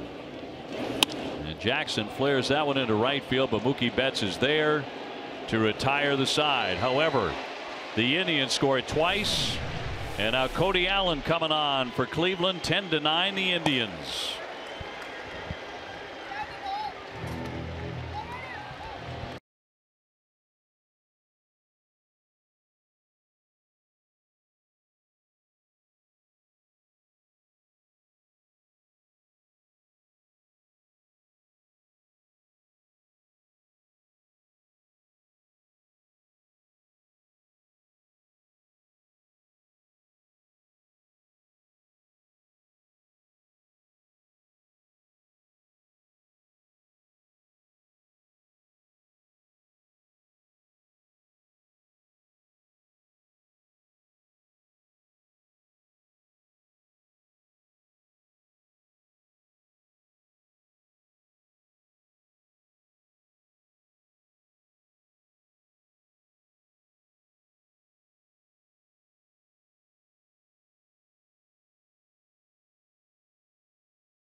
Turn certainly for the Red Sox bullpen. Ugly these last couple of innings, unexpectedly, and the Sox are now down 10-9 after 2 Cleveland runs in the 9th inning and another one in the 8th inning. And Jackson moves over to play right field. Zimmer staying in to play center field, and they are going to go to their closer now, Cody Allen. 19 saves, 0-5 with a 2.74 ERA. On a night where the Red Sox have scored 9 runs, they are down by 1. It's been an absolute emotional roller coaster. Jackie Bradley looking for his first hit tonight. He's gone 0 for 3 with a walk. Devers on deck. Bogart's after him.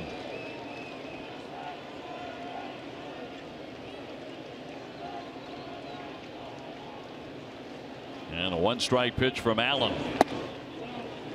A lot of very frustrated faces around Fenway Park at the moment. Frustrated right now, excited earlier, frustrated earlier. We've covered all 6 senses tonight. And a 1-1. Late cut by Jackie, 1-2.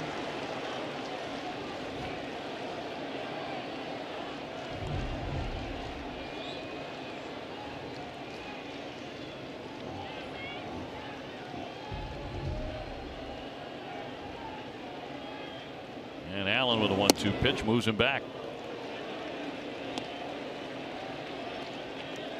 The leadoff on in this situation is always crucial. Going against a closer, lowers the percentage, but allows you to open up so many more things with a bunt, with a hit and run, all those things that you can do with no outs versus 1 out. Bradley trying to snap an 0 for 12. That will not happen there. Down on strikes. So 1 gone in a Red Sox 9th. We go back to the top of the 9th. Yeah, Lindor homers right here on a 99-mile-an-hour fastball up and out, and there's not many people in the game that can hit that pitch and hit that pitch out, and then they're going to go ahead and get the go-ahead run on a pass ball like we've been talking about this inning. We saw it all. Here's Devers. Tonight a walk, a single, a pop-up, and a strikeout. He's 1 for 3.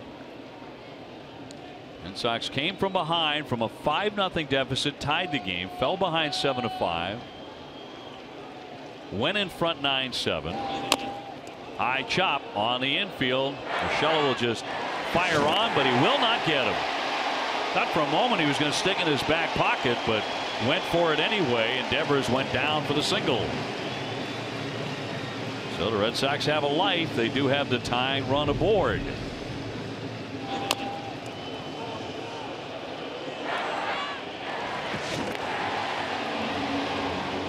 Send up Xander Bogaerts, who's gone 1 for 4 with a double. Yeah, he had that nice double in the left center gap.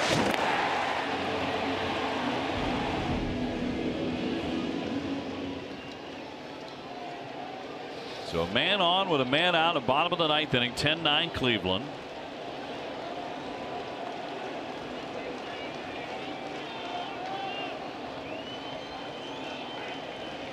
Moreland on deck. And Xander will take ball 1. Well, the Indians had some big hits late in this game. Now the Red Sox are looking for a couple. Does have 1 hit off Allen, but it left the ballpark.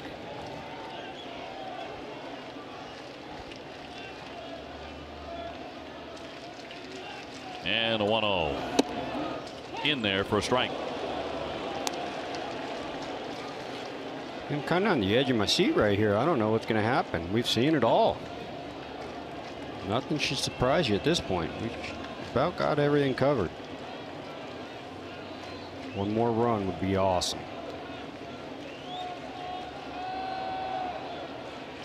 Devers aboard. And a 1-1 from the Indians closer.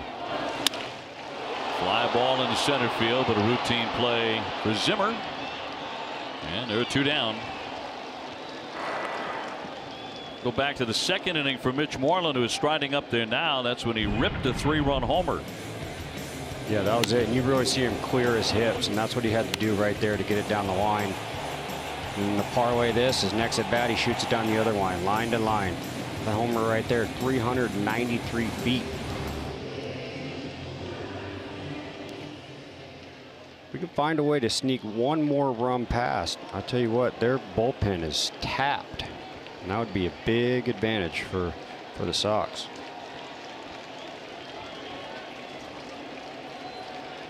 Two down and one on. He'll take strike one right at the top of the zone. Just a couple of at bats plus a walk against Allen. 0 for 2.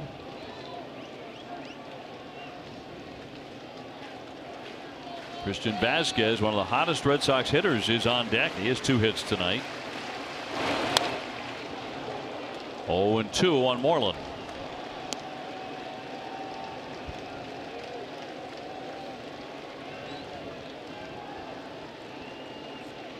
Red Sox looking for some bottom of the 9th magic here against the Indians bullpen.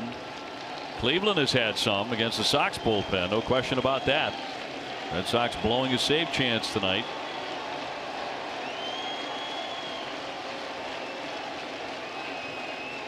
And the 0-2 to Moreland. And he had time granted by the home plate umpire Foster.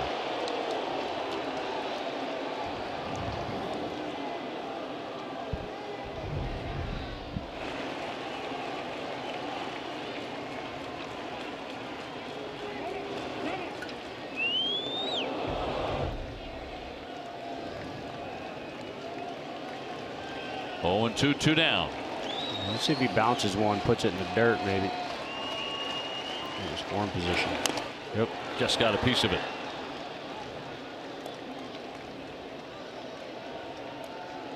Came after him with a curveball there, nudged foul by Moreland.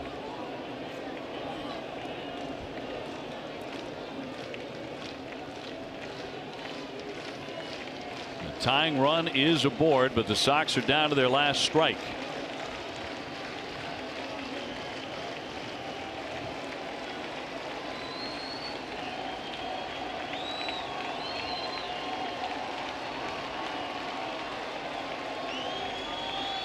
Allen fetching a sign from Gomes.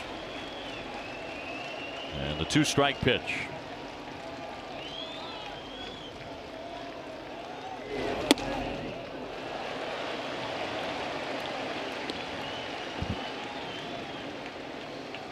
We'll see if he goes back to the off-speed pitch right here. Normally that's kind of the eye change that we've been talking about, change eye levels. He just goes up and out right there, set your eyesight, and possibly come back in for off speed in the dirt.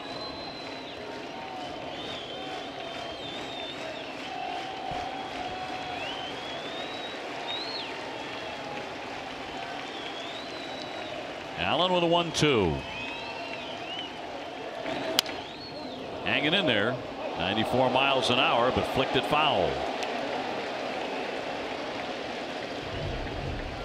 Yeah, he stayed up. He stayed up with the heater, but you saw Allen shake twice. I think hence the same name. Gomes is on the same page I was, so we'll see what happens here.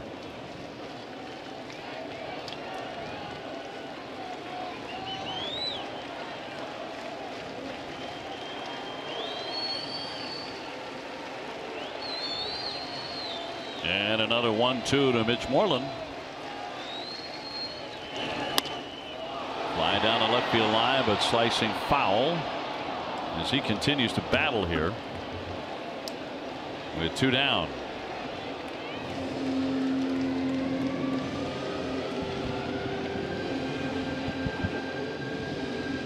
This is just a little meeting right here to get him back on the same page. You saw a lot of shakes by Allen.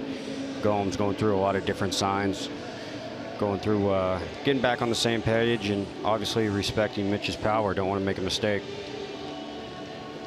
which we are hoping for. Moreland with a 3-run homer in the 2nd inning, a double in the 6th inning. Those are the only 2 innings the Red Sox have scored in, but they have 9 runs. Devers on at first.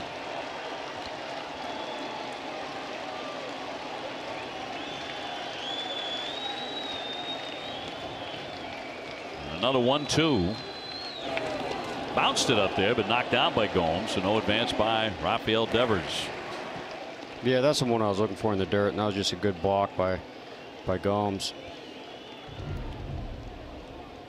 Yeah, this is that ball and dirt read. And saw Brock Holt do it a couple nights ago. Not much you can do about that one, but just be heads up and looking for it. It's all we can ask. 2-2.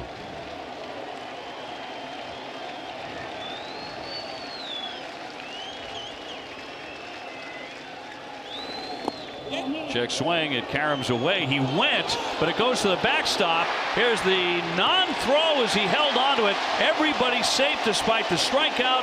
First and second with 2 down. Now Gomes decided not to fire it, with Devers going down to second base and Moreland safe at first. So a strikeout and a wild pitch. Yeah, you saw Gomes just tapping the dirt with his glove. I was expecting some balls in the dirt here, hence the shakes too, from respecting Mitch's power. It's all about getting the next man to the plate, passing the torch any way possible. Still a heartbeat. So Moreland on, even though he struck out. That'll bring up Vasquez. He has a double, a single, 2 for 4. Seeing the ball very well. The tying run at second. Red Sox not done yet.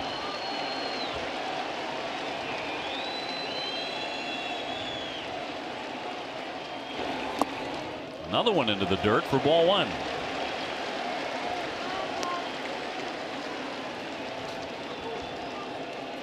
Mookie Betts on deck.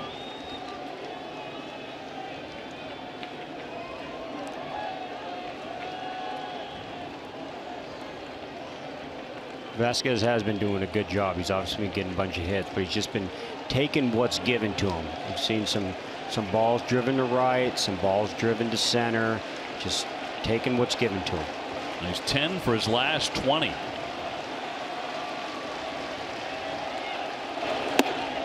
Takes up high for ball 2.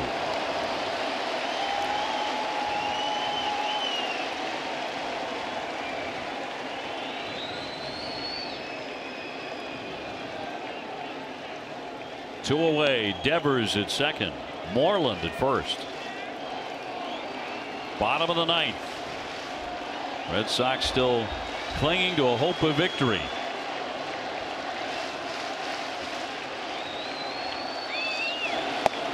Right through there. 2-1.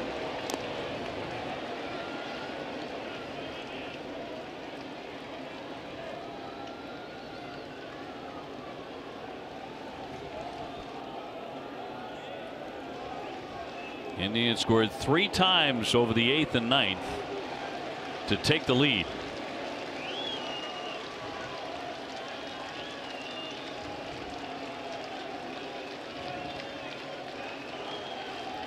Now the Red Sox have the tying run at second and Moreland at first. 2 down. Here comes the 2-1, and now time granted. They're just not on the same page.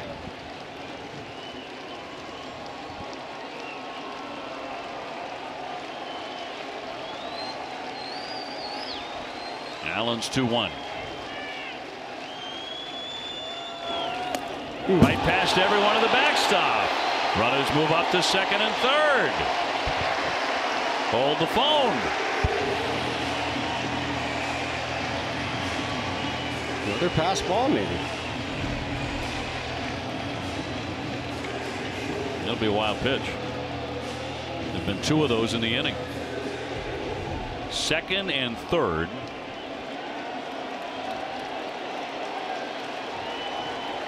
Three and 1 for Vasquez. 2 wild pitches. Struck Moreland out for what would be the 3rd out of the inning. Game over. Wild pitch, gets to first, extend the inning. 3-1. High fly ball left center field. Going back. Zimmer turning around. and she's gone! It's gone! The Red Sox walk it off! You've got to be kidding me!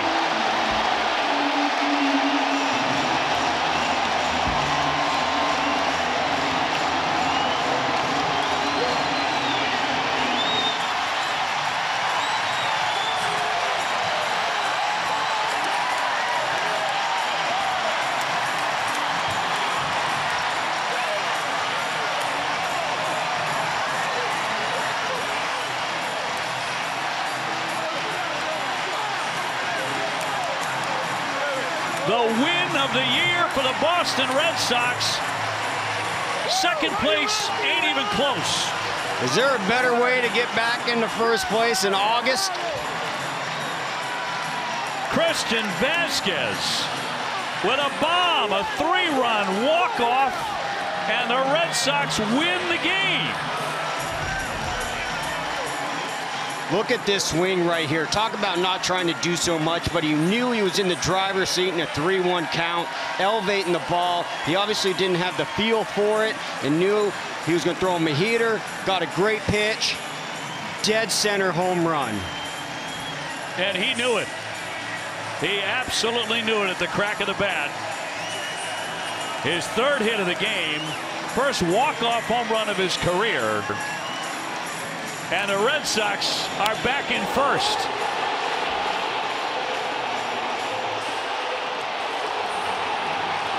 How do you even begin to explain that game? Remarkable. Who would have thought we would have had to pick up Chris Sale and pick up Craig in the same night, and the boys did. Well, Christian Vasquez did. He's down right near the dugout with TC. Yeah, the dousing has already begun here in the dugout. First career walk-off home run. Tell me how it felt. How does that feel? It's special. My dad and my sister and my girlfriend is here, so it's very special for me. That was such a strange game with so many comebacks. Watching it unfold in front of you, the strikeout in Moreland gets to first. They move ahead. What was going through your mind as you came to the plate? I was trying to, get good swing and drive the guys to the plate. So, good count to drive the ball, and I get it. Chris Sale has picked up this offense so many times this year. How good was it for the offense to pick up Chris Sale tonight? Yeah, he's doing a great job this year, and, it's very special for us to, get back and win the game. You just moved back into first place. How does that feel? That's very special. We're very happy. This is for you guys, for the fans. That's very special for us. Congratulations, Christian. Great game. Thank you very much. Boy, is that guy some kind of hot. Yeah, we saw it coming too. I mean, that just doesn't come out of nowhere. I mean, you saw his hits to right, you saw his hits to left, rifling the ball right up the middle. And he deserves that. I'm so proud of him. I was talking earlier, watching him in the cage, like, this kid's bat's coming. It's coming. And, boy, that was a big swing off a great pitcher.